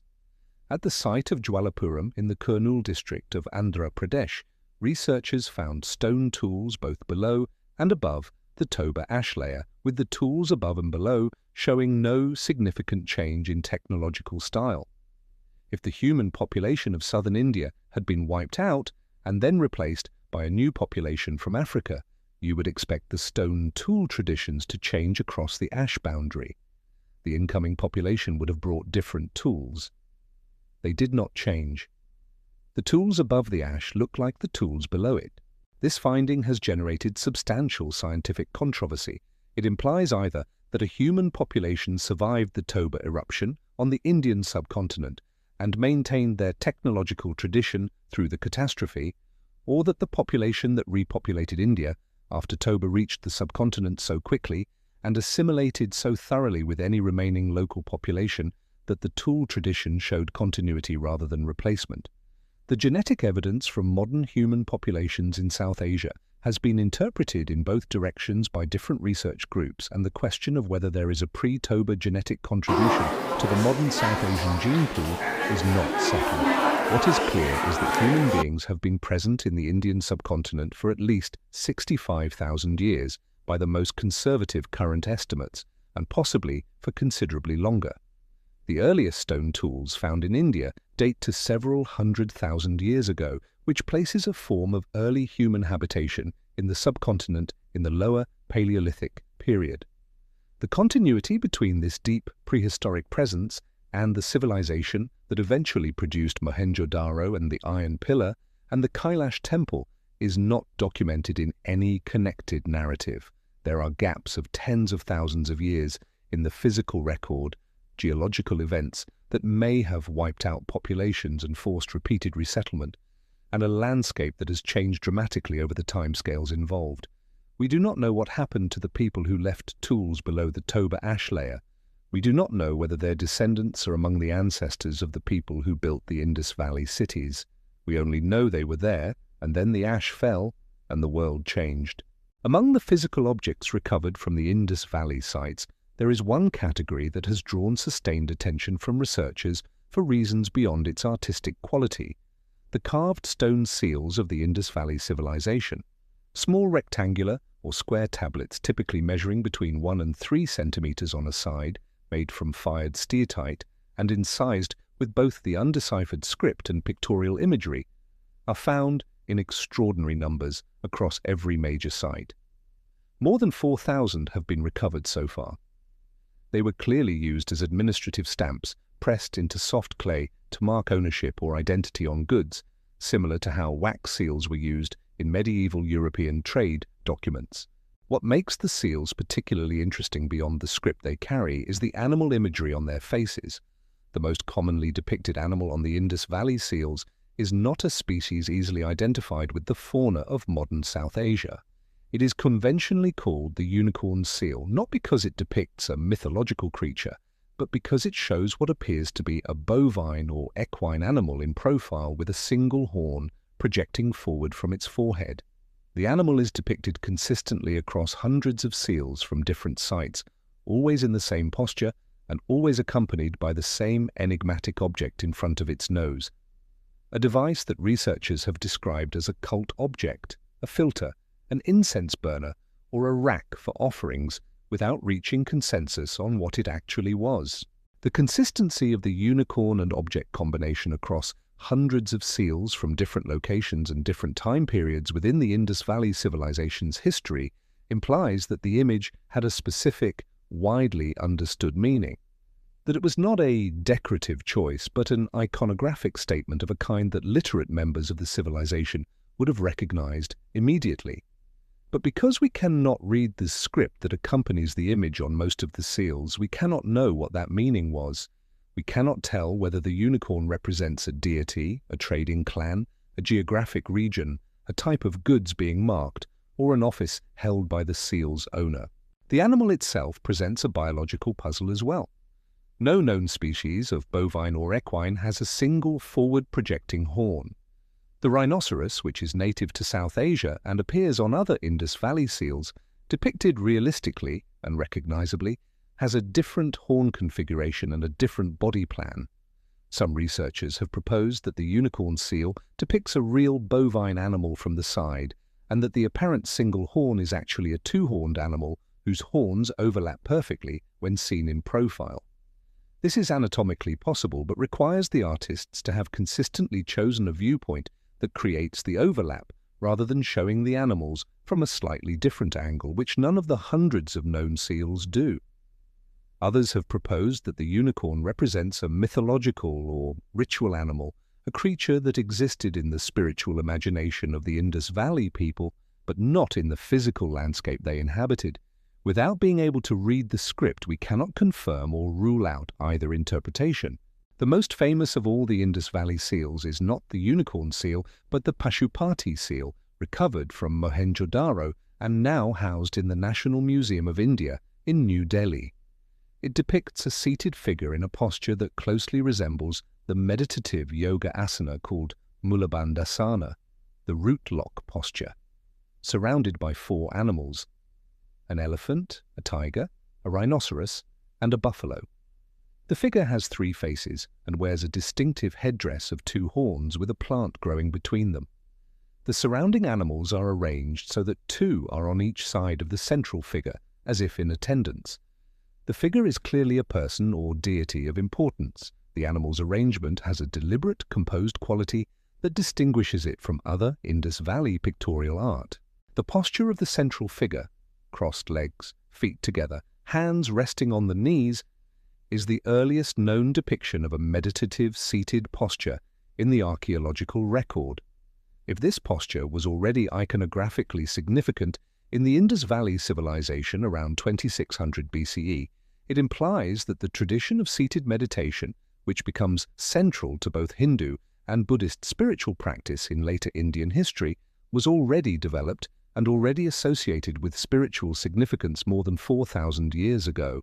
The continuous line from the Pashupati seal, through the Upanishadic tradition of meditation, through the development of yoga, to its present-day global practice would be one of the longest continuous threads of human cultural inheritance in the historical record.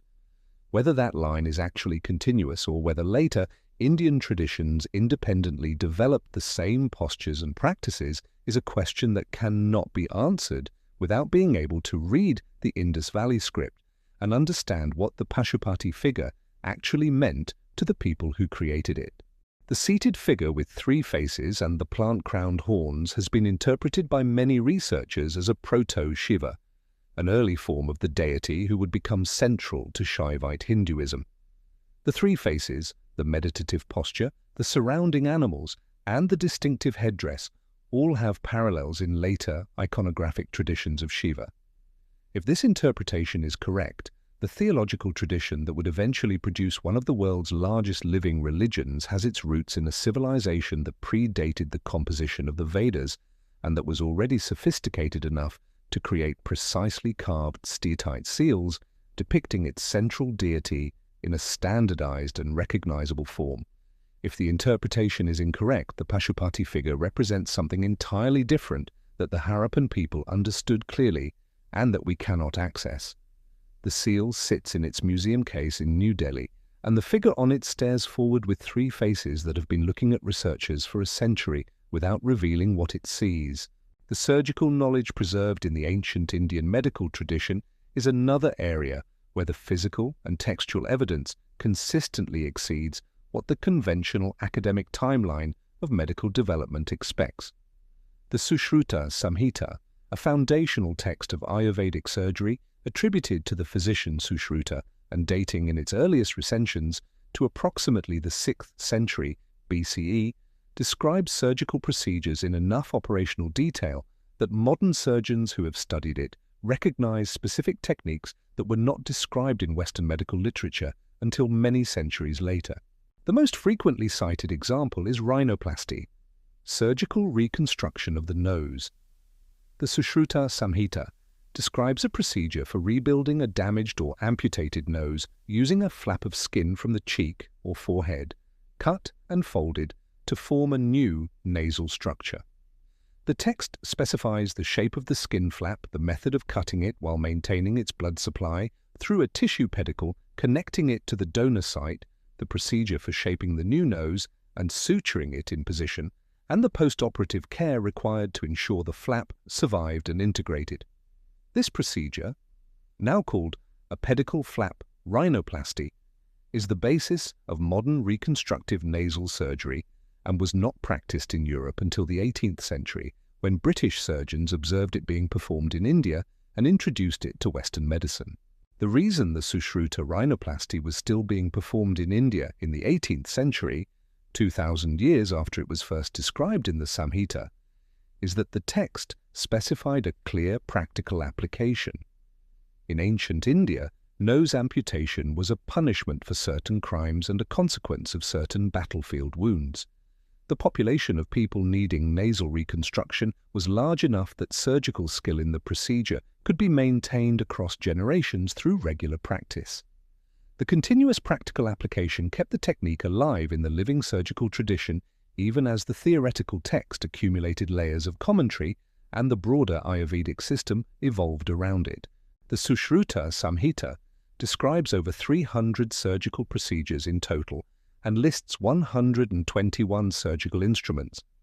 The instrument descriptions are specific enough that medical historians have produced plausible reconstructions of the actual tools: scalpels, scissors, forceps, speculums, retractors, catheters of various types.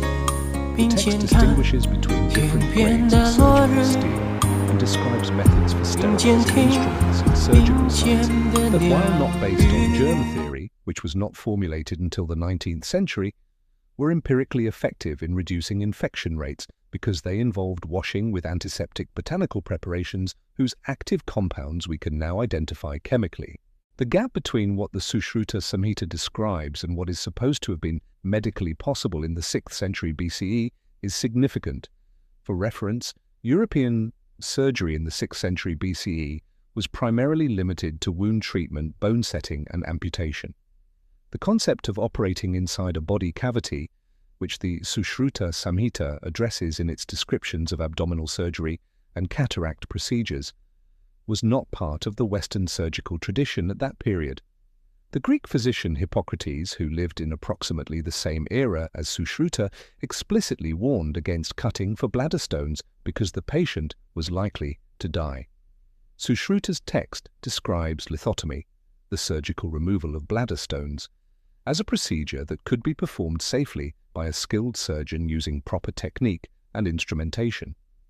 We do not know the actual surgical mortality rate of ancient Indian stone surgery, but the fact that the procedure was described, codified, and presumably taught suggests it had been practiced enough to be teachable. How the Indian surgical tradition arrived at these procedures so far ahead of comparable development elsewhere remains an open question. The ancient port city of Lothal in Gujarat, excavated beginning in 1954, presents a mystery of maritime engineering that parallels the mysteries of urban planning uncovered at Mohenjo-daro. Lothal was a major Harappan trading centre located on the Sabarmati River estuary, where it discharged into the Gulf of Kambat, and the city's most striking feature is a large rectangular basin connected to the river by a channel. This basin, measuring approximately 220 meters long by 37 meters wide with walls of baked brick, was identified by excavator S.R. Rao as the world's earliest known artificial dock, a protected anchorage where merchant ships could be loaded and unloaded regardless of the state of the tidal river outside. The design of the dock demonstrates an understanding of tidal hydraulics that is practically sophisticated. The connecting channel between the dock and the river was fitted with a sluice gate, controlled opening that could be opened to allow water and vessels in from the river at high tide and closed to maintain the water level inside the dock when the tide ebbed. This meant that ships inside the dock floated at a constant level, making loading and unloading possible without the workers having to compensate for the changing height of the water as the tide moved. The baked brick walls of the dock were constructed with an inward batter. They were thicker at the base than at the top and angled slightly inward, which distributed the hydrostatic pressure of the water against the walls more efficiently than a straight vertical wall would have. This specific engineering choice indicates that the builders had thought carefully about how water pressure works against masonry and had adjusted their design accordingly. Imagine seeing this for the first time, a fully enclosed, tidally managed dock basin of this scale, perfectly fitted brick walls holding back the tidal estuary, sluice gates controlling the water level, and merchant ships riding a stable waterline while workers moved goods between deck and shore, in a civilization operating 4,500 years ago. For reference, the construction of modern dry docks and wet docks with sluice gate management systems is described in Western engineering history as a development of the 17th and 18th centuries. The Lothal dock is 4,000 years older. Whether it was functionally comparable to later Western dock engineering is debated. Some researchers have proposed that the basin was not a dock at all but a large freshwater storage reservoir. But the design features of the sluice channel and the tidal connection are difficult to explain if freshwater storage was the only purpose. The city of Lothal also had a remarkable bead-making industry that has yielded some of the finest examples of ancient drilling technology ever recovered. Artisans at Lothal produced long barrel-shaped beads from semi-precious stones, carnelian, jasper, agate. By drilling holes through the long axis of the bead using drill bits made from harder stone. The holes are so narrow, sometimes less than 2 millimeters in diameter, and so precisely centered in beads, sometimes more than 4 centimeters long, that modern jewelers who have studied them cannot explain how the drilling was accomplished without rotary power tools. The holes are straight, the walls of the bore are smooth, and the drill entry and exit points are clean without the chip-out that occurs when a drill bit breaks through the far side of a material with insufficient support. We do not know what drilling technique produced these results using tools available in the 3rd millennium BCE. We do not know whether the technique was a closely guarded trade secret or a general skill of the Harappan bead industry. We know only that the beads exist, that they are exquisite, and that our best efforts to replicate the drilling technique using historically plausible tools consistently fall short of matching the quality of the originals. The astronomical orientation of ancient Indian temples is a feature that has been studied systematically only in recent decades, and that continues to produce surprising results. The alignment of a temple to the rising sun on a specific day, the solstice, the equinox, the feast day of the deity to whom the temple is dedicated, is a well-documented feature of ancient religious architecture across many cultures. What makes the Indian examples unusual is the precision of the alignments and the complexity of the astronomical events they track. The Konark Sun Temple in Odisha, built by the Eastern Ganga dynasty King Narasimhadeva III in approximately 1250 CE, is designed as a gigantic stone chariot of the sun god Surya, with 24 carved stone wheels arranged around the base of the platform. The wheels are not decorative, they function as sundials. Each wheel has 8 spokes, and the shadow cast by the spokes at different times of day corresponds to specific divisions of the ancient Indian timekeeping system. The spacing of the spokes is calibrated so that the rate of shadow movement across the rim of the wheel provides a readable time in intervals that the ancient Indian calendar required. A skilled observer using the shadow of a wheel spoke could determine the time of day to within approximately 20 minutes without any additional instruments. But the wheels of Konark are not all the same. The wheel diameter, spoke thickness, and spoke angle vary slightly between wheels in a pattern that researchers have spent decades analyzing. The differences are not manufacturing imprecision. The quality of carving at Konark is extraordinarily high, and the deviations from wheel to wheel are too consistent to be errors. Some researchers have proposed that the different wheel specifications encode different astronomical functions, that some wheels are designed for time-telling and others are designed for tracking specific celestial events or for marking specific positions of the Sun in the annual cycle. If this interpretation is correct, the 24 wheels of Konark constitute a distributed astronomical instrument of considerable complexity built into the architecture of a religious monument in a form that was simultaneously functional and sacred. The temple itself was oriented so that the rising sun on the summer solstice aligned with the central doorway, sending a beam of light down the main axis of the structure and illuminating the image of the deity at the innermost sanctuary. This kind of solar alignment is not unusual in ancient temple architecture globally, but achieving it precisely, accounting for the local horizon elevation, the exact latitude of the site and the precise azimuth of sunrise on the intended date, requires accurate measurement and calculation. For reference, modern architects planning a solar alignment feature in a building use surveying equipment, astronomical software, and the ability to test and adjust during the construction process. The builders of Konark executed the alignment without any of these tools and produced a result accurate enough to be measurable with modern instruments. The Konark temple was never completed. The main tower, which would have been approximately 200 feet tall, collapsed at some point after construction, probably in the 19th century, based on traveler accounts. The tower was not reconstructed, and the resulting silhouette is distinctive, but incomplete. More significantly for researchers, the interior mechanisms that the tower may have housed. If the astronomical interpretations of the wheels are correct, the tower could have housed additional instruments or observational features that we cannot now reconstruct, are gone. The mathematics behind the wheel design has been analyzed extensively, but without the complete structure it was embedded in, the full scope of the astronomical system cannot be determined. The tradition of building reservoirs, tanks, and water management systems in India did not end with the Indus Valley civilization or the medieval Chola networks. It continued as a living engineering tradition into the early modern period and produced, in the Rajasthani city of Jodhpur, a structure that is simultaneously a water management system and one of the most complex pieces of civic engineering in the subcontinent's history. The Mehrangarh fort, perched on a 125-meter-high rock outcrop above the city of Jodhpur, was built beginning in 1459 by Rao Jodha, the founder of the city, and expanded by successive Maratha rulers over the following 3 centuries.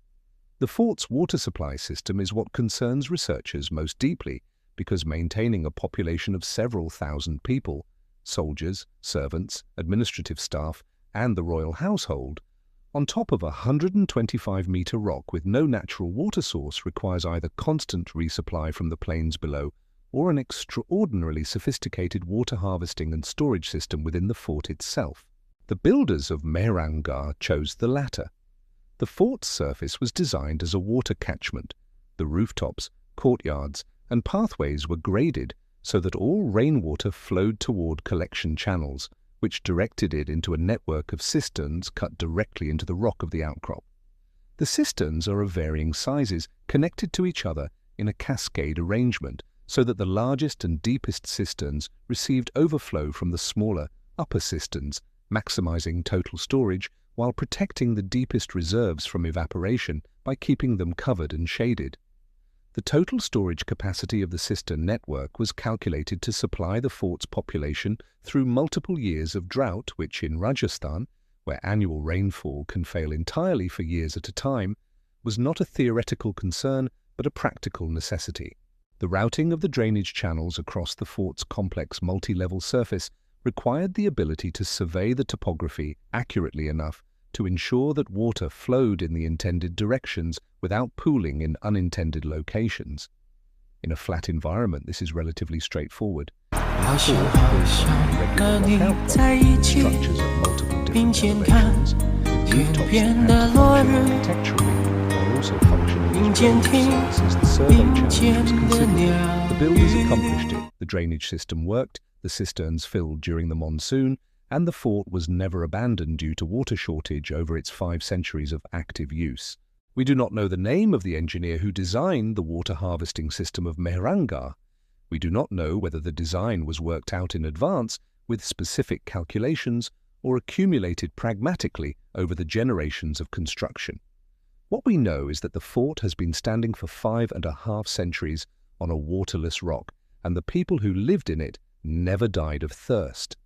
In the state of Tamil Nadu, in the town of Srirangam, there is a temple complex that presents a mystery not of construction technology but of organizational scale. The Ranganathaswamy temple at Srirangam is the largest functioning Hindu temple in the world by area, covering approximately 631 acres, roughly a square kilometer. It is organized into 7 concentric rectangular enclosures called prakarams, with the innermost containing the primary shrine and each outer enclosure containing progressively more secular functions, including residential quarters, administrative offices, shopping streets, and ultimately the outermost wall enclosing the entire complex. The temple has been continuously active for at least 15 centuries, and some of its inscriptions reference earlier structures, suggesting an even longer history. It has been expanded by a succession of different dynasties: the Cholas, the Pandyas, the Hoysalas, the Vijayanagara kings, each adding enclosures, gopurams, shrines, and inscribed records of their donations. The successive additions are visible in the architectural record, with different styles of construction overlapping in ways that an expert eye can date and attribute. But the overall organization of the temple, the concentric enclosure system, the relationships between sacred and secular spaces, the hydraulic management of the Kaveri River that surrounds the temple island, implies a guiding principle of spatial organization that was established early and maintained across many centuries of additions by rulers who were often political rivals and who had no coordinating authority beyond their shared devotion to the deity of the central shrine. The fact that 15 centuries of additions by competing dynasties produced an internally coherent urban plan rather than a chaotic accumulation of structures points to the existence of an organizational tradition, probably rooted in the Agama texts, ancient Sanskrit manuals for temple construction that specify the spatial relationships between sacred and secular areas in precise geometrical terms, that was strong enough to discipline the building choices of even powerful kings who might otherwise have built whatever they wanted. The Agama tradition dictated where a gopuram could be placed, how large it could be relative to the central shrine, which directions were auspicious for which types of structure, and how the circulation of devotees through the complex should be organized. Rulers who wished to demonstrate their piety by adding to the temple had to do so within these constraints. The gopurams of the Srirangam temple, the monumental gateway towers that mark the entrances to each enclosure, are themselves remarkable. The outer gopurams, which were built during the Vijayanagara period in the 15th and 16th centuries, rise more than 60 meters above the surrounding plain and are covered on every face with thousands of painted stucco figures of deities, celestial musicians, mythological scenes, and decorative forms. The scaffolding required to build and decorate a 60-meter tower in the 16th century using bamboo and timber tied with fiber rope and carrying workers, tools, and wet plaster to the upper levels was itself a significant engineering undertaking. These structures have survived monsoons, earthquakes, and 5 centuries of the thermal expansion and contraction cycles produced by the extreme temperature variation of the Tamil Nadu climate. The stucco on the upper sections has required periodic renovation, but the underlying masonry has not failed.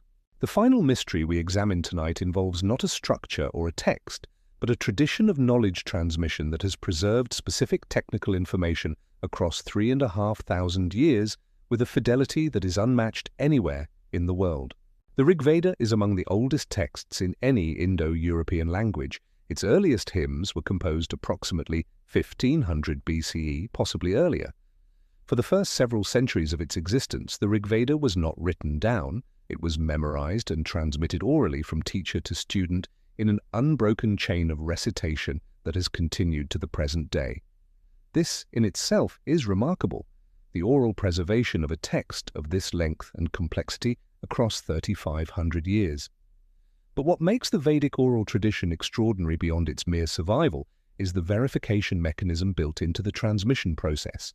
Vedic recitation is not simple memorization and recall. The text is memorized in multiple permutations simultaneously.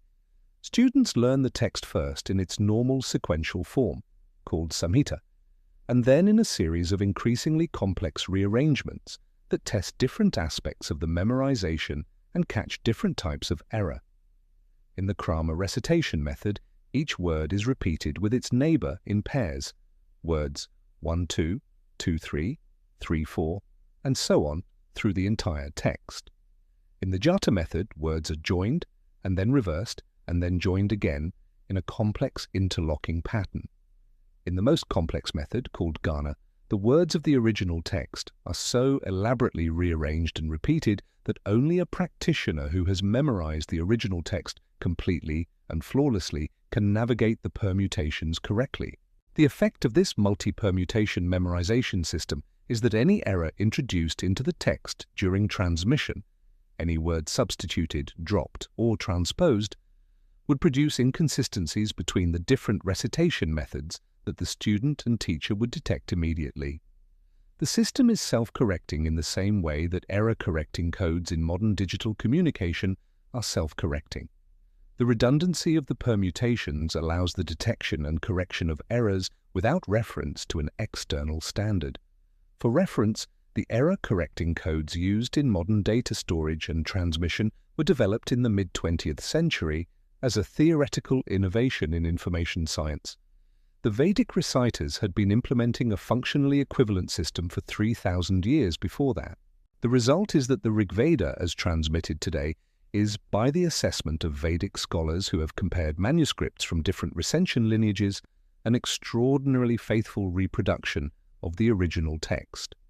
The phonological details of ancient Sanskrit pronunciation, the specific pitch accent patterns on individual syllables, which are linguistically significant and which are not preserved in the written manuscripts because the scripts used for Sanskrit cannot represent them, are maintained in the living oral tradition with a consistency that allows modern linguists to use the recited text to reconstruct features of ancient Sanskrit phonology that would otherwise be irrecoverable. The reciters preserve information that the written tradition lost. The number of people who maintain this tradition today is small and declining.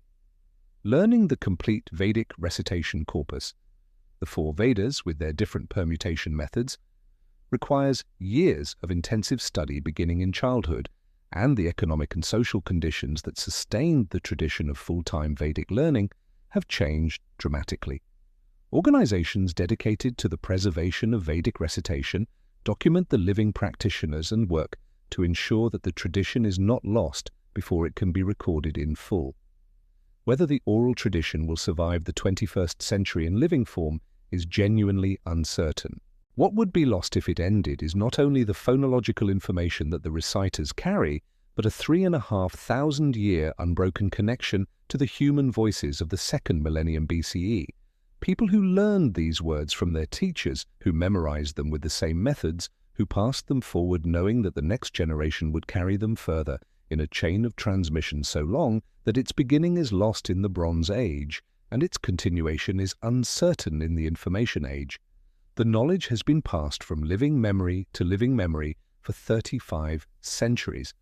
The technical method that made that transmission accurate is one of the most sophisticated error correction systems ever devised by human beings, and it was devised by people who had no concept of information theory. They only knew that the words were sacred and had to be preserved exactly, and they built a system capable of preserving them across a span of time that no written archive has matched. The mysteries of ancient India are not the mysteries of a civilization that has been lost. India is still here.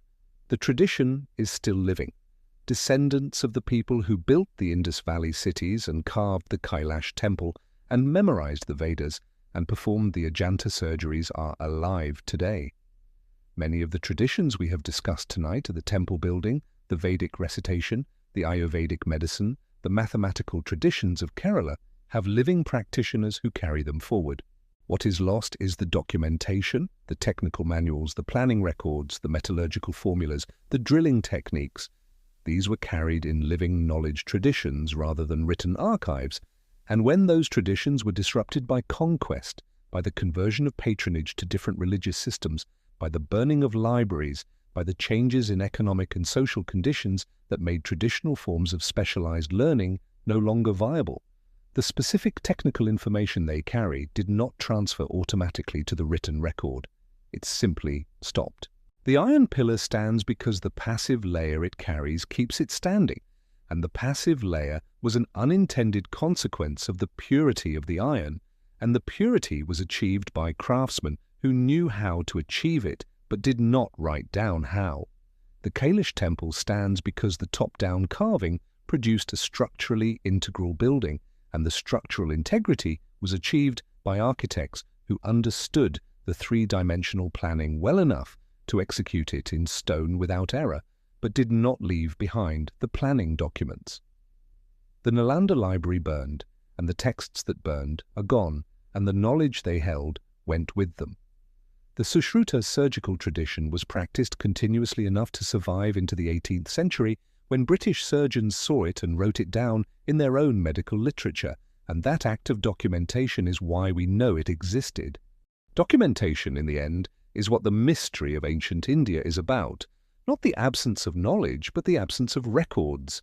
The knowledge was real and functional and extraordinarily sophisticated.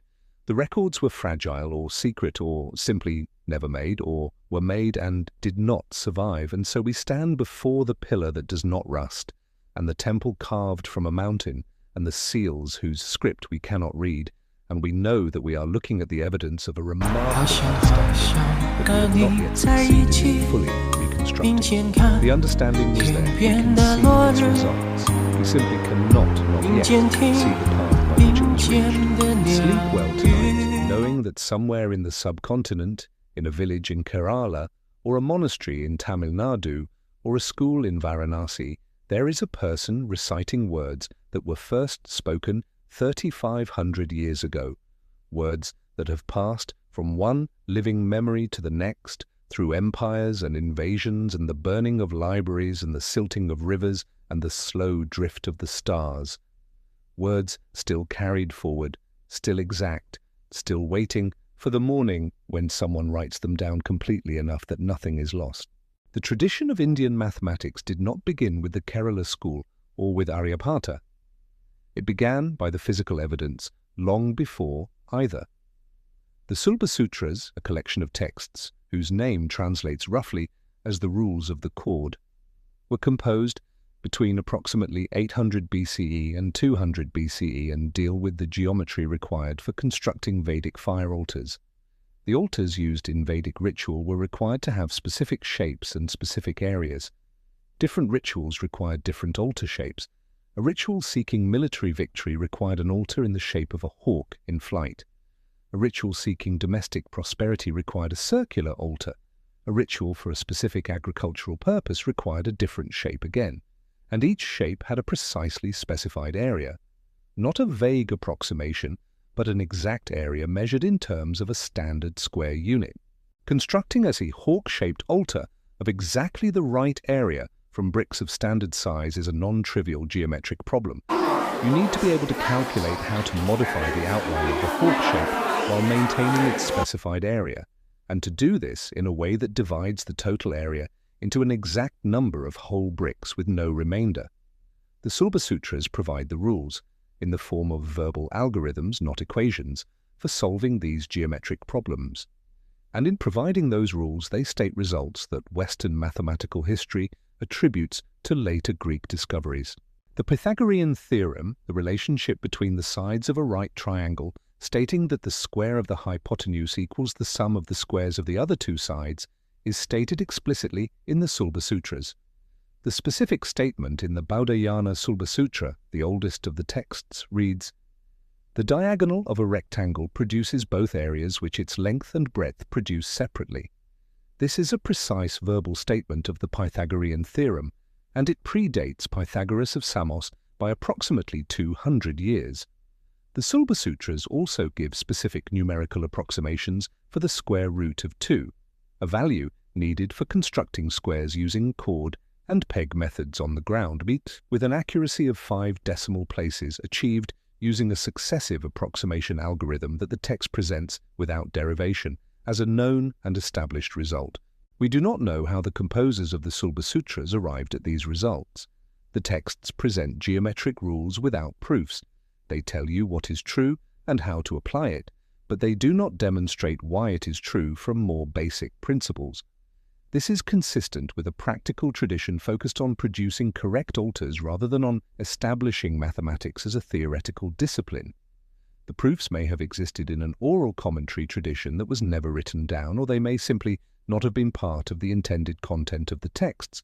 What is certain is that the geometric knowledge encoded in the Sulba Sutras represents a sophisticated and accurate mathematical understanding that was being applied to practical building problems at least 2 centuries before the civilization conventionally associated with these results was engaged in comparable work. Whether the knowledge passed from India to Greece through any identifiable channel, or whether it was developed independently in both traditions by minds working on the same practical problems, has never been established. The cord and peg geometry of the Vedic ritual builders is still being untangled by historians of mathematics, and its full relationship to the development of mathematical knowledge in the ancient world has not yet been determined. The reservoirs of Dholavira are not the only extraordinary water management achievement of the ancient Indian world.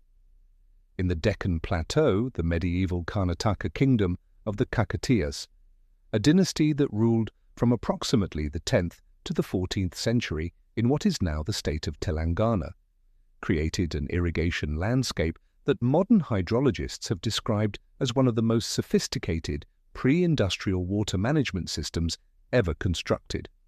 The Kakatiya rulers built over 1,000 tanks, artificial reservoirs created by damming seasonal streams across the semi-arid Deccan landscape, and they connected these tanks to each other in a cascade network that allowed the overflow of upper tanks to feed lower tanks, maximizing the capture of seasonal rainfall and minimizing loss to evaporation and runoff. The engineering of individual Kakatiya tanks was sophisticated in its own right. Each dam was constructed with a specific internal geometry, a core of compacted clay for waterproofing, surrounded by earthen embankments for structural stability, with a stone-lined spillway positioned to carry excess water safely over the dam face without eroding the earthen structure.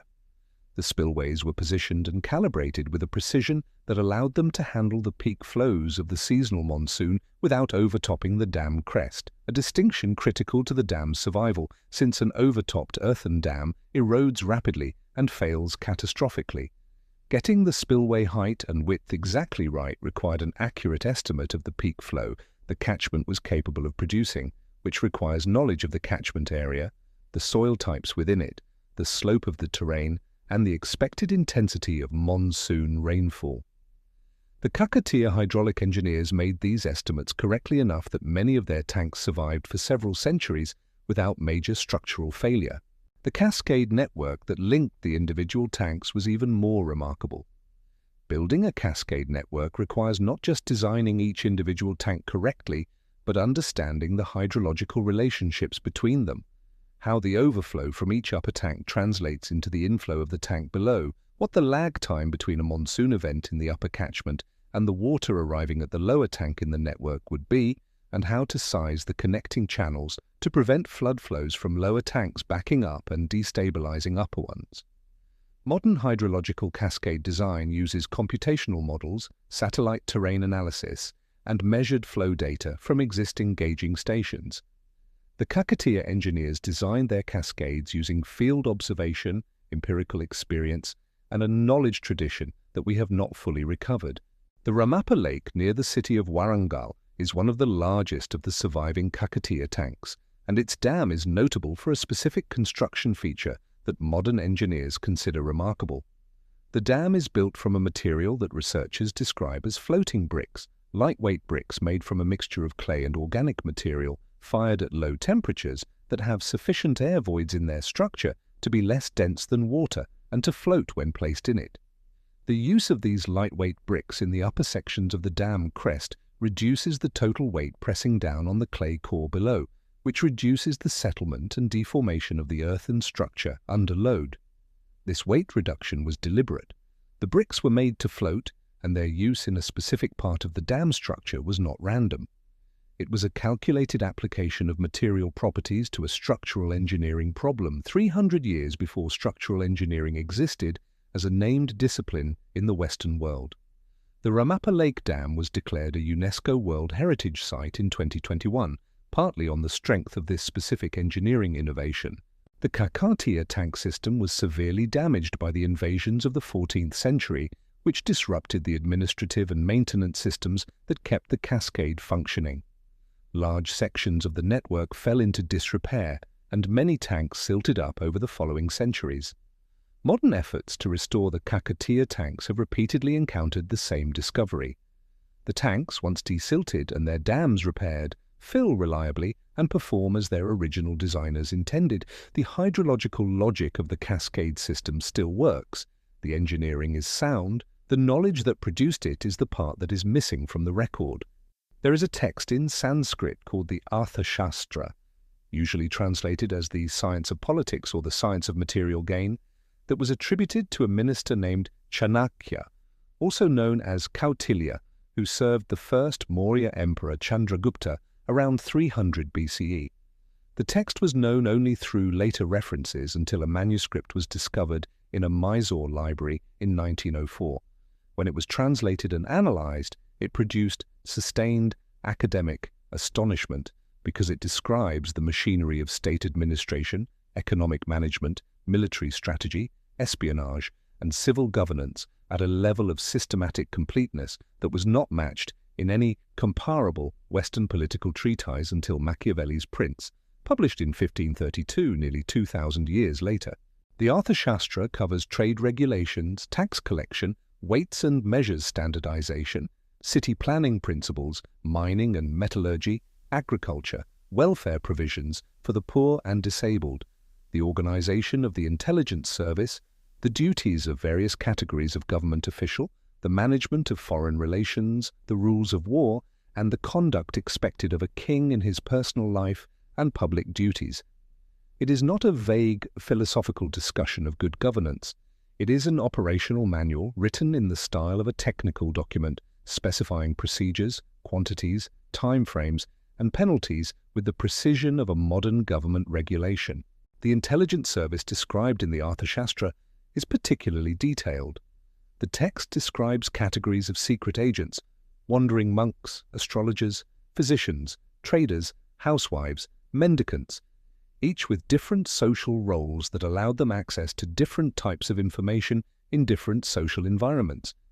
It describes methods for testing the loyalty of officials through arranged temptations, methods for managing a counterintelligence operation to detect enemy agents within the kingdom, methods for spreading disinformation to confuse enemy decision-makers, and methods for eliminating threats through what the text calls silent punishment. Covert means that leave no trail of responsibility back to the state. The sophistication of the intelligence doctrine described in the Arthashastra is comparable to the doctrines of modern intelligence agencies. The vocabulary is different. The fundamental operational logic: recruit agents with natural cover for the required access, protect sources from exposure, use disinformation actively, maintain deniability for state-sponsored covert action, is essentially the same. How Chanakya arrived at this level of systematic understanding of statecraft and intelligence operations is not explained in the text itself, which presents its conclusions as established knowledge rather than as the result of visible reasoning from first principles. Tradition suggests that Chanakya was drawing on the that survived, synthesizing a body of accumulated administrative knowledge into a single, comprehensive text. If that is true, the pre-Arthashastra tradition of political science in ancient India was already sophisticated enough to provide the raw material for a work this advanced. That earlier tradition is lost. We have only the synthesis, and even the synthesis was lost for over a millennium before a single surviving manuscript turned up in a Mysore library in 1904. The mysteries of ancient India form a pattern when you step back far enough to see them together. What they share is not the impossibility of the achievements they record, but the absence of the explanations for how those achievements were made. The iron pillar does not rust, and we understand why, i.e. the chemistry has been worked out. But we do not understand how the craftsmen who forged it achieved the iron purity that produced the chemistry using the tools they had. The Kailash temple is structurally sound, and we understand why the top-down carving produced an integral basalt structure. But we do not understand how the architects planned and executed 100 years of top-down carving without a single structural failure. The Sulba Sutras state the Pythagorean theorem, and it is correct, but we do not know how the authors of the text derived it or from what earlier tradition they received it. In every case, the result is visible and verifiable. In every case, the process that produced the result is missing. The ancient Indians clearly knew how to do extraordinary things. What we have lost is the knowledge of how they knew. That loss is partly the loss of written records, the Nalanda fire, the disruptions of conquest, the fragility of organic materials in a monsoon climate. It is partly the loss of living knowledge traditions, metallurgical lineages that ended when the family lines that carried them ended, architectural schools whose knowledge was transmitted orally and whose last practitioners died without successors, medical traditions whose practitioners were killed or dispersed by the same disruptions that burned the libraries. It is partly the very thoroughness of the achievement. The iron pillar's rust resistance is a product of its quality, and its quality was achieved in a tradition that treated the specific knowledge as proprietary, held within a small group of master craftsmen, not written down because writing it down was not the tradition, and not writing it down was a form of professional protection. And it is partly the nature of tacit knowledge, the knowledge that a master craftsman holds in their hands, in their sense of when the metal is at the right temperature, in their feel for when the stone is cutting cleanly or pulling at the edge of the chisel, in the judgment that experience builds, and that instruction alone cannot fully transmit. This kind of knowledge is lost when the practitioners are gone, even when everything else survives. You can read every word of the Sushruta Samhita and still not be able to perform the procedures it describes without watching them performed first. The text is the map. The territory is the living practice. When the practice ends, the map becomes insufficient. Ancient India produced knowledge of extraordinary sophistication and preserved it through extraordinary methods. The error-correcting oral tradition of the Vedas, the workshop traditions of the temple builders, the family lineages of the metallurgists, the guru-shishya chains of the medical practitioners. These methods worked well enough to transmit the knowledge across centuries and across the disruptions of political change. They did not work well enough to survive everything. The disruptions of the last 2,000 years, conquest, religious conversion, cultural suppression, the burning of libraries, the collapse of patronage systems that sustained specialized learning, were too numerous and too thorough to leave everything intact. What we have is what survived: the pillar in the courtyard, the temple in the mountain, the caves above the river, the sealed seals, the dry riverbed, the submerged city, the burned library, the recited words. Each of them is a window. None of them is a complete picture, and through each of them, if you look long enough, you catch a glimpse of something extraordinary. A civilization that understood more than we have yet given it credit for, that achieved more than we have yet fully explained, and that left behind, in the physical evidence of what it made and in the living traditions of what it practiced, enough to keep researchers asking questions for generations to come.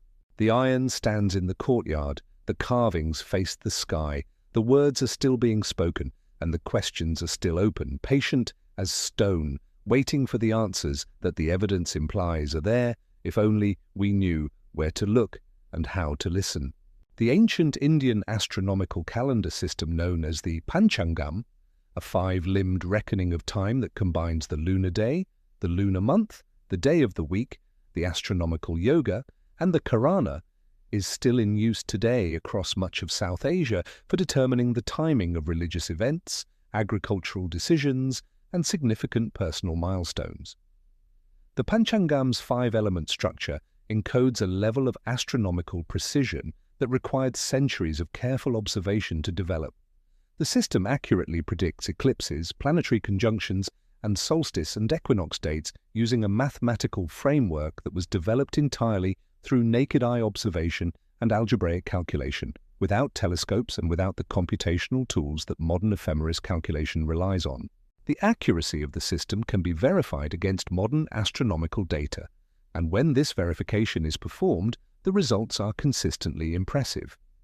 The orbital periods used in classical Indian astronomy, for the Moon, for the visible planets, for the precession of the equinoxes, are accurate to within small fractions of a percent of the values calculated by modern orbital mechanics. Achieving orbital period values this accurate requires an observational baseline of centuries at minimum, during which eclipses, planetary positions, and stellar risings and settings are recorded systematically, and the period values are refined iteratively to eliminate accumulated error. The Indian astronomical tradition clearly had this observational baseline, but the records of the early observations, the raw data from which the period values were derived, have not survived. We have the refined values, accurate to a degree that implies centuries of systematic observation. We do not have the observatory records that document that observation. The Aryabhata of 4999 CE calculated the precession of the equinoxes, the slow wobble of the Earth's rotational axis that shifts the celestial pole position over a cycle of approximately 26,000 years, and arrived at a value that is within about 2% of the modern calculated value. Calculating precession accurately requires observing the positions of stars relative to the equinoxes over many decades and detecting the tiny annual shift in those positions, accumulating enough data to extrapolate the full cycle length. To arrive at a 2% accurate precession value in 499 CE requires access to observational data spanning several centuries at minimum. Aryabhata was drawing on an observational tradition that predated him by a substantial period. The length of that tradition and the identity of the observers who built the database he worked from are not documented. What we know is that he had access to data accurate enough to produce a precession value that took European astronomy another 12 centuries to match. The connection between this level of astronomical sophistication and the broader tradition of knowledge production in ancient India, the mathematical innovations, the medical achievements, the metallurgical mastery, the architectural precision, is not accidental.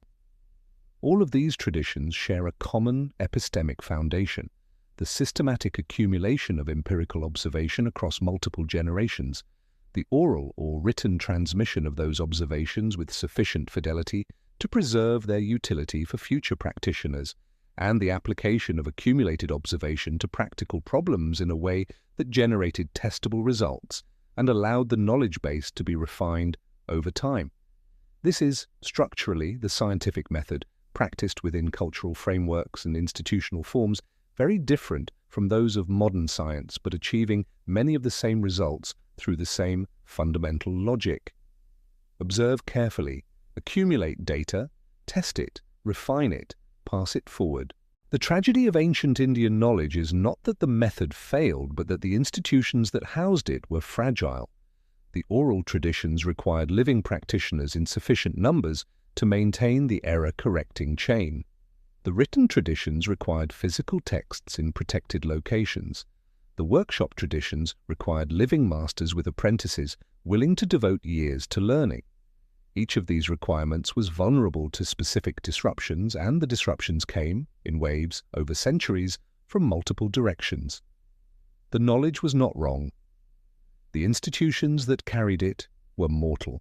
What we are doing now in the archaeology and the history of science and the ethnography of living knowledge traditions is reconstruction work, the painstaking assembly of fragments into something approaching the picture of what was known and how it was known and why it mattered. The Iron Pillar of Delhi can be analyzed with electron microscopes.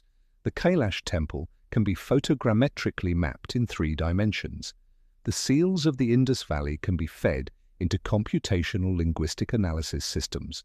The Vedic oral tradition can be recorded in full in digital audio. The living practitioners of ancient craft traditions can be documented before they are gone. The tools for reconstruction are better now than they have ever been. The window for using them in some cases is closing. The Vedic reciters are aging. The traditional craft lineages are thinning. The unexcavated sites are being disturbed by development. The ancient texts that survive in single manuscripts in poorly funded libraries are deteriorating. But the evidence is still there. The iron stands, the stone waits. The words are being spoken right now, somewhere in the subcontinent, by a person who learned them from a person who learned them from a person, in an unbroken chain back to a morning 3,500 years ago when someone first composed them and spoke them aloud in the confident expectation that they would be remembered. The mysteries of ancient India are not invitations to fantasy. They are invitations to look more carefully at what the evidence actually says, to follow the physical record wherever it leads, to be honest about what it tells us and what it does not yet tell us, and to keep asking the questions that the evidence poses without pretending that easy answers are sufficient. The questions are old, the answers, some of them, may be closer than we think, and some of them may be waiting in places we have not yet thought to look. The iron does not rust. The mountain was carved inside out. The words have survived. And tonight, in the quiet, all of that is still true, still unexplained, still extraordinary, still there in the dark, patient as the stone it was carved from, waiting for the light. The cave temples of Badami in northern Karnataka sit at the base of a sandstone cliff above a lake that reflects their facades in still water on calm mornings, giving the impression of a second set of caves below the surface of the world. 4 cave temples were carved here between the 6th and 8th centuries under the patronage of the Chalukya dynasty, and they represent a specific moment in the history of Indian rock-cut architecture when the tradition was moving from its earlier Buddhist forms toward the elaborate Hindu iconographic programs that would eventually produce the Kailash temple at Ellora. The 4th cave at Badami, dedicated to Jain deities, is the smallest and the least visited. The first 3 are the ones that draw researchers because they contain one of the oldest and largest carved images of Vishnu in his cosmic form, the Vishvarupa, or universal form in which the deity reveals himself as containing all of creation within his body. The carving at Badami is approximately 5 meters tall and occupies the back wall of the 2nd cave in its entirety. It depicts Vishnu seated on the coils of the cosmic serpent Shesha, with his 4 arms holding the standard Vaishnava attributes, and his body covered in smaller figures representing the different manifestations of divine power. Flanking the central image are large carved figures of attendants and doorkeepers whose faces carry the specific formal conventions of 6th century Chalukya sculpture, a slightly idealized human form with precise attention to the ornamentation of jewelry and textile, the postures drawn from the theatrical vocabulary of classical Indian dance rather than from direct observation of standing human bodies. The specific mystery of the Badami caves is not the carving itself but the structural condition of the ceiling above it. The sandstone of the Badami cliff face is a sedimentary rock laid down in horizontal beds, and the cliff face has natural fracture lines running both horizontally with the bedding planes and vertically at intervals determined by the pattern of ancient stress in the rock. Carving a cave into a cliff face with this fracture pattern requires either avoiding the fracture lines by selecting cave locations carefully or managing the risk that the ceiling of the cave will separate along a natural fracture and collapse. The Badami cave carvers chose a location where the natural bedding planes of the sandstone run roughly horizontal at the ceiling level, which means the ceiling of each cave is a large slab of sandstone supported only at its edges and unsupported in the middle. In a rock with active fractures, this is a precarious arrangement. 15 centuries later, the ceilings are intact. The sandstone has not separated along its bedding planes. The figures carved on the walls below are as the artists left them, the paint that once covered them long gone, but the stone profiles of the figures themselves undamaged by structural movement. The geologists who have studied the Badami cliff face note that the sandstone here is unusually fine-grained and homogeneous within the beds used for the cave temples, with fewer internal flaws than the surrounding rock, which reduces the risk of failure along hidden internal cracks. Whether the cave temple architects selected their specific location specifically to use the highest quality sections of the cliff is not documented. It is possible they observed the surface characteristics of the rock carefully and chose locations where the stone presented the fewest visible cracks. It is equally possible that they were simply fortunate. We do not know how much of the physical durability of the Badami caves is a product of deliberate material selection, and how much is the product of geological good luck. Near the town of Modhera in the state of Gujarat stands a temple to the sun, god Surya, that was built by the Solanki king Bhimdev of Higgs in 1026 CE, the same king whose wife would later commission the Rani Ki Vav stepwell we visited earlier. The Modhera Sun Temple is a precisely oriented structure. On the days of the spring and autumn equinoxes, the rising sun shines directly through the temple's eastern gateway, travels along the main axis of the complex, passes through the inner hall, and illuminates the central image in the sanctuary. On the summer solstice, the sun shines directly overhead at noon and creates no shadow from the temple's walls. These are not accidental alignments. They required accurate measurement of the astronomical events and accurate translation of those measurements into architectural orientation before the first stone was laid. The temple sits in a large rectangular tank, a stepped water reservoir that reflects the structure's facade. The tank was designed to receive the sun's reflection at specific times of year in ways that enhanced the solar symbolism of the complex. On the equinox mornings, as the sun rises along the main axis of the temple, its reflection in the tank simultaneously approaches the temple from the opposite direction, creating a double solar alignment, with the actual sun entering the gateway above and its reflection approaching from below the waterline. Whether this reflection effect was deliberately planned by the temple's architects or is a secondary consequence of the tank's positioning relative to the temple is debated by researchers, but the geometry of it is precise enough to suggest intention rather than coincidence.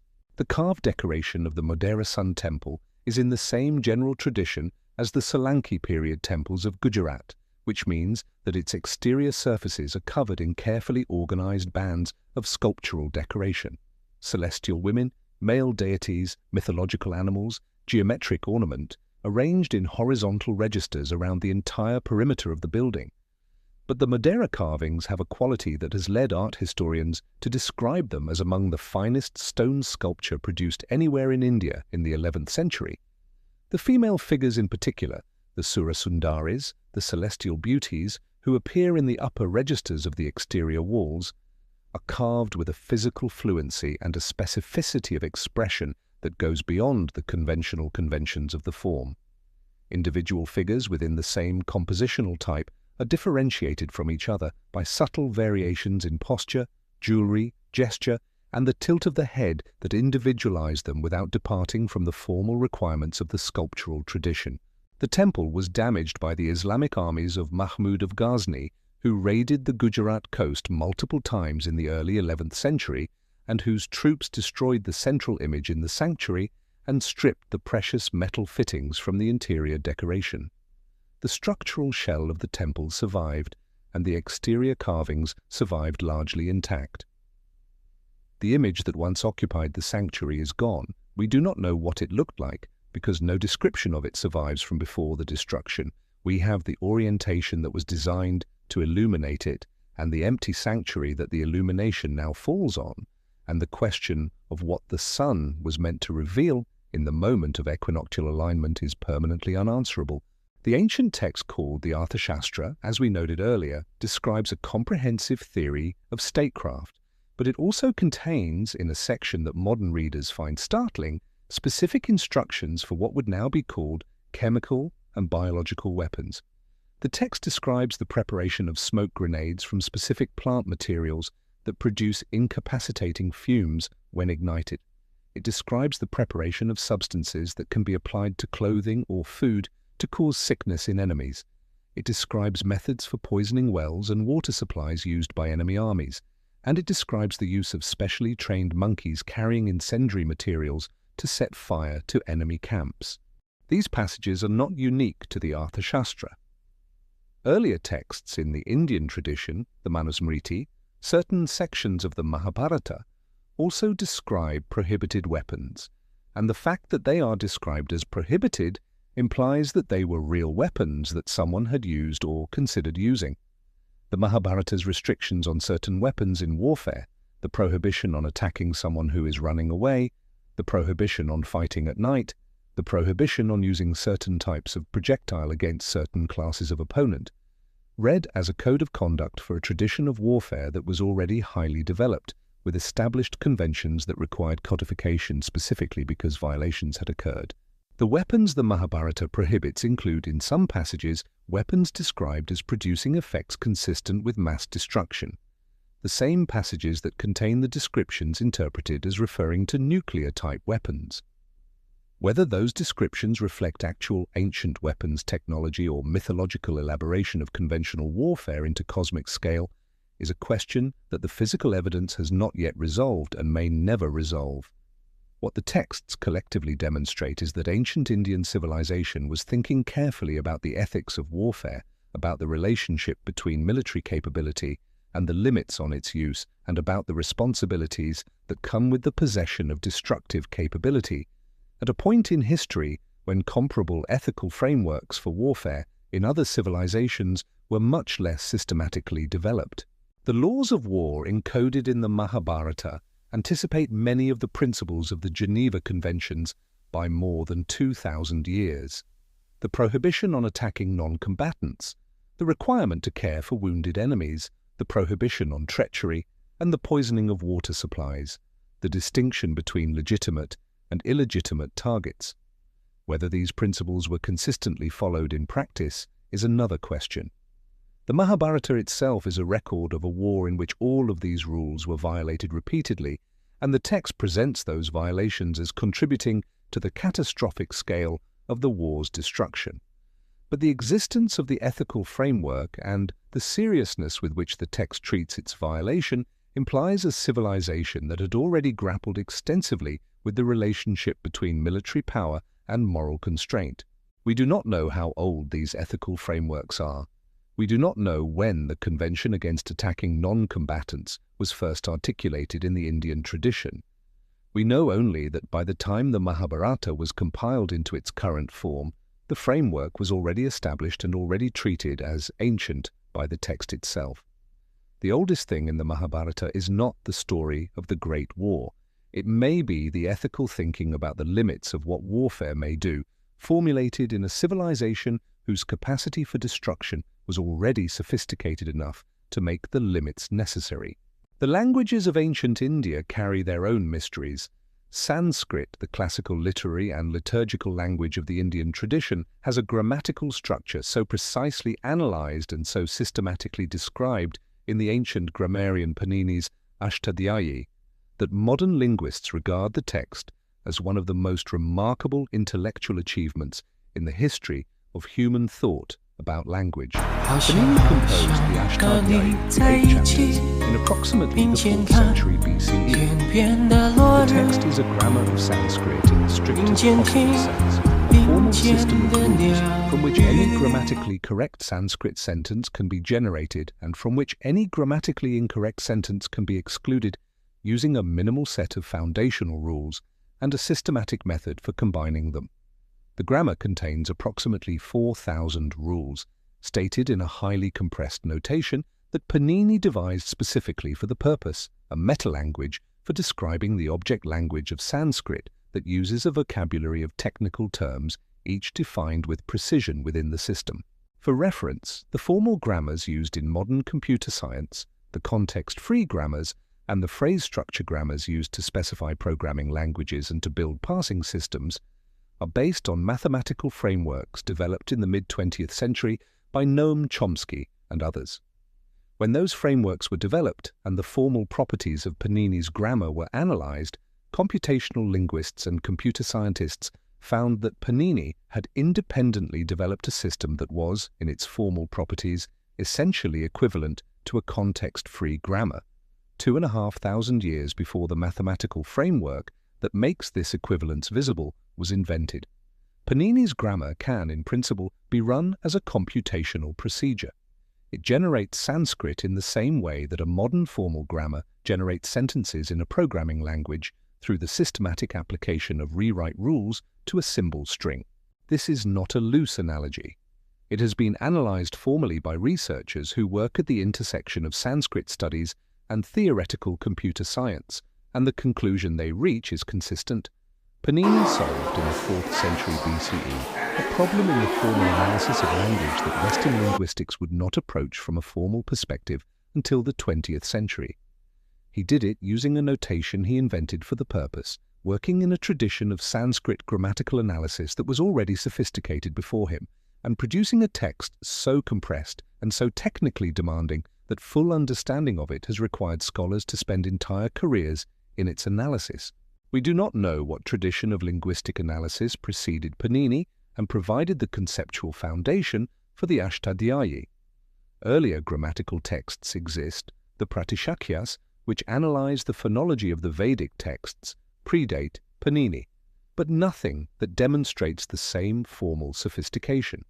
We do not know whether Panini worked through the formal system over a long period of careful analysis, or whether the Ashtadhyayi represents the crystallization of an already highly developed school of thought into a definitive formulation.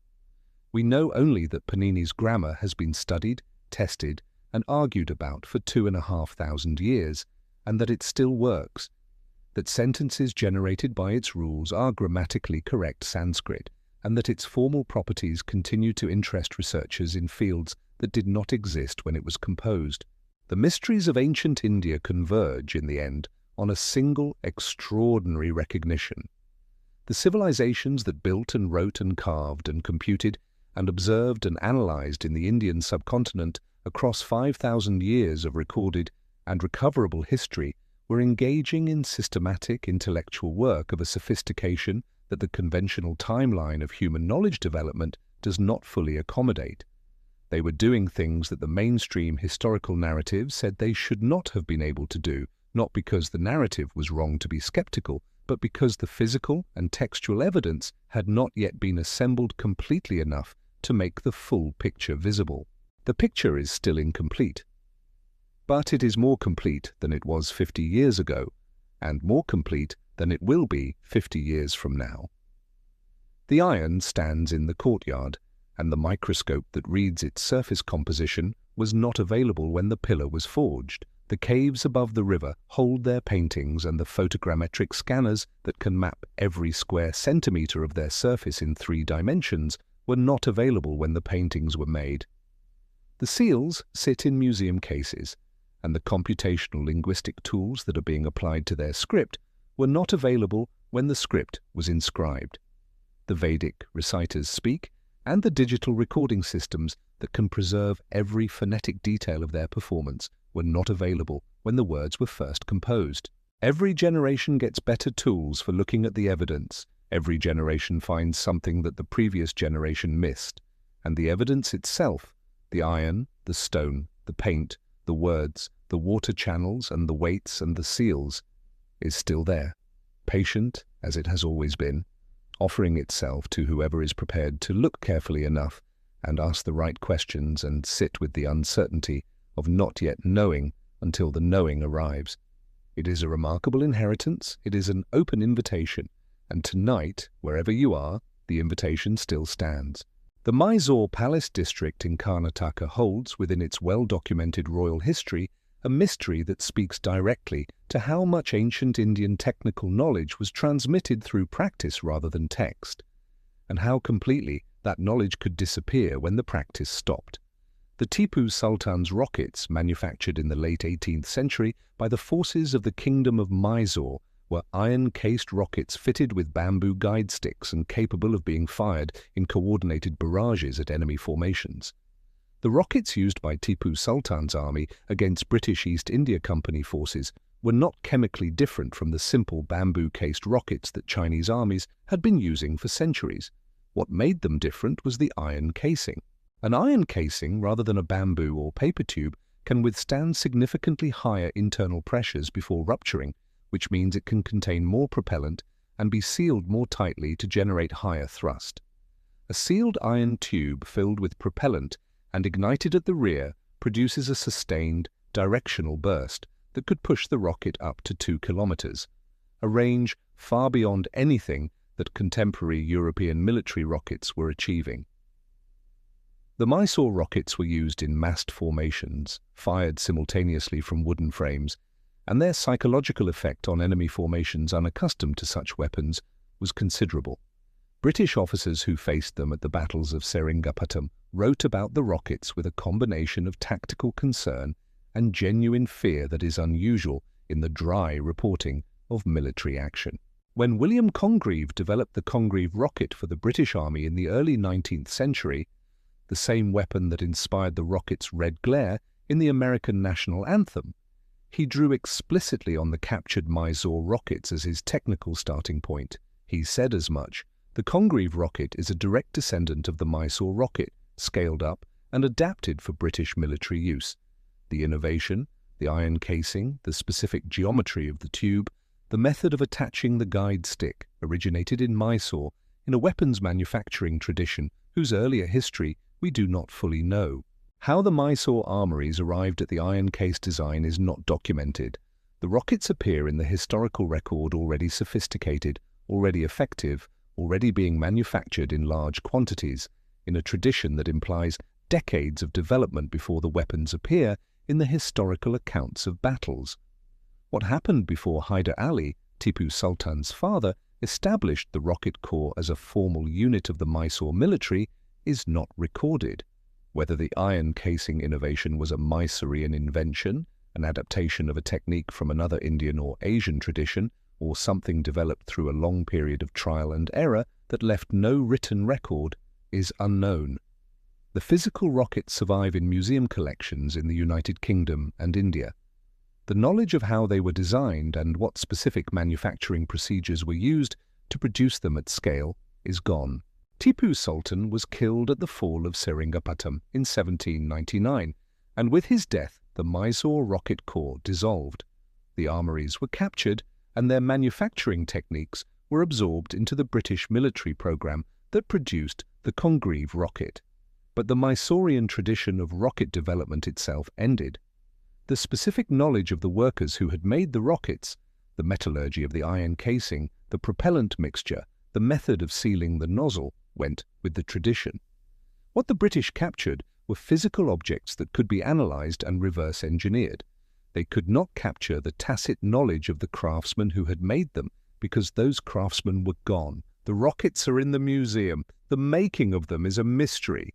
In the state of Odisha, on India's eastern coast, in the landscape of low hills and dense forests that runs down to the Bay of Bengal, there is a tradition of textile production that represents one of the oldest and most technically demanding forms of fabric making in the world.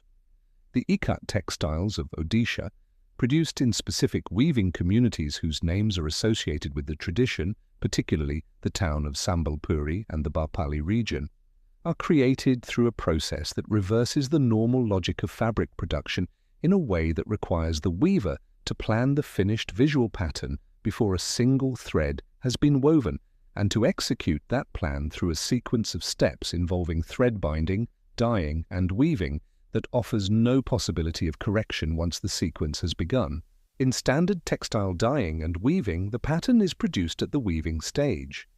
The weaver uses differently colored threads in specific sequences to produce the design as the cloth is made. In ikat weaving, the pattern is produced before the weaving stage by resist dyeing the threads themselves. Individual threads in the warp, the weft, or both are bound at specific intervals with a resist material that prevents dye from penetrating the bound sections. The thread is then dyed, the resist is removed, and the thread has a pattern of colored and undyed sections that corresponds to the intended design. When these patterned threads are placed on the loom and woven, the individual colored sections align to produce the intended visual pattern in the finished cloth. The extreme technical difficulty of the process lies in the precision required for the alignment. The resist binding of the threads must be done at exactly the right intervals, accounting for the tension that the thread will be under when stretched on the loom, the take-up of thread in the weaving process, and the specific width of the cloth being made, all of which affect the final position of the dyed sections relative to each other. If the binding intervals are wrong by a small amount, the pattern shifts, the edges of the design blur, and the intended image becomes indistinct. In the most demanding form of ikat, called double ikat, both the warp and weft threads are resist dyed and must align with each other in the finished cloth, meaning that two separate sets of binding intervals for two separate sets of threads must be calculated correctly and executed precisely, and must then align with each other when the cloth is woven. The margin for error is extremely small, and the consequences of error are visible in the finished cloth. Double ikat is produced in 3 places in the world with any historic claim to the tradition: in the Bataan district of Gujarat, where it is called Patola silk, in the Bali and Nusa Tenggara regions of Indonesia, and in the Okinawa region of Japan. The tradition in each location is ancient, the specific production method is closely held within specific family or community lineages, and the training required to produce double ikat at a professional level requires years of apprenticeship beginning in childhood. The Patola silk of Bataan in particular was historically one of the most expensive textiles in the world. A single Patola sari required several months to produce and was traded across Southeast Asia as a prestige object whose value was comparable to precious metals. The mathematical precision required for double ikat, the calculation of resist binding intervals for 2 sets of threads, accounting for all the variables of loom tension and weave take-up, is substantial. The weavers who do this work do not perform these calculations explicitly. They carry the knowledge in their hands and their spatial memory, developed over years of practice. They know by experience what binding interval produces the correct spacing for a specific thread count and a specific loom setup. This tacit, embodied knowledge is exactly the kind of knowledge that is most vulnerable to disruption and most difficult to recover once the practitioners who hold it are gone. The number of families in Bataan who practice traditional double ikat patola weaving has declined to very few. The economics of the tradition, months of skilled labor to produce a single piece of cloth, make it impossible to sustain commercially in an era of mass-produced textiles. The knowledge is alive in the hands of the remaining practitioners. Whether it will be alive in the hands of the next generation depends on whether apprentices can be found who are willing to invest the years of learning required, and whether the economic conditions to support the tradition can be created or sustained. The physical technique of double ikat patola weaving is one of the ancient technical traditions of India that is not a mystery of the past but a mystery of the present, a knowledge that exists right now in living hands and that may or may not exist in 20 years. That uncertainty is its own kind of mystery, and in some ways the most urgent one. The iron pillar is made of iron. It will be there to study for centuries more. The last patola weaver is made of something more fragile, and the knowledge in their hands has no other home. The mysteries we have explored tonight, the rust-free iron, the carved mountain, the unread script, the vanished river, the burned library, the rocket that changed warfare, the threads bound in a pattern planned before a single one was woven, are not separate puzzles. They are facets of a single, larger question about what human beings are capable of knowing and making and preserving, and what it takes for that knowing and making to survive across the long spans of time that separate us from the people who first achieved it.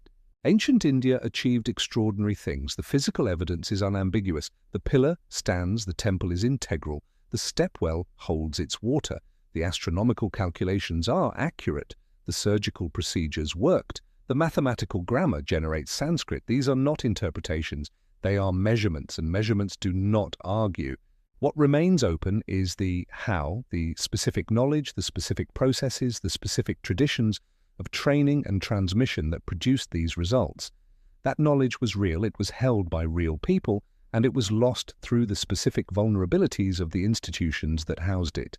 The fire at Nalanda, the disruption of the craft lineages, the death of the last practitioner without a successor, the shift of political patronage that left a knowledge tradition without the economic basis to sustain itself, the colonial disruption that dismantled institutional structures that had persisted for centuries. The losses are real and they are large, but they are not total. The Vedic words are still being spoken. The temple carving traditions are still alive in some regions. The Ayurvedic medical tradition is still practiced. The astronomical calendar is still computed. The stepwells, when desilted and maintained, still fill. The Dravidian languages, whose relationship to the Indus Valley script is still debated, are still spoken by hundreds of millions of people. The connection between the people who built Mohenjo-daro and the people who live in the Indus Valley today is not broken.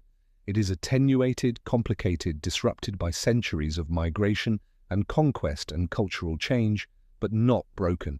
India is the oldest continuous civilization in the world in the sense that matters most. Not an unbroken institutional continuity, which no civilization has, but a continuity of human presence, cultural practice, and accumulated knowledge that reaches back further in time and extends more broadly across the present than any comparable civilization. The mystery of ancient India is not the mystery of a lost world. It is the mystery of a very old, very deep, very complex world that is still here, still being understood, still being practiced, still being passed forward, and still, in some of its most important dimensions, waiting to be fully read. The words are still being spoken. The iron still stands. And the questions, patient as stone, old as the river that carved the gorge above which the painters worked by lamplight, are still open, still asking, still waiting for the morning when the answers come.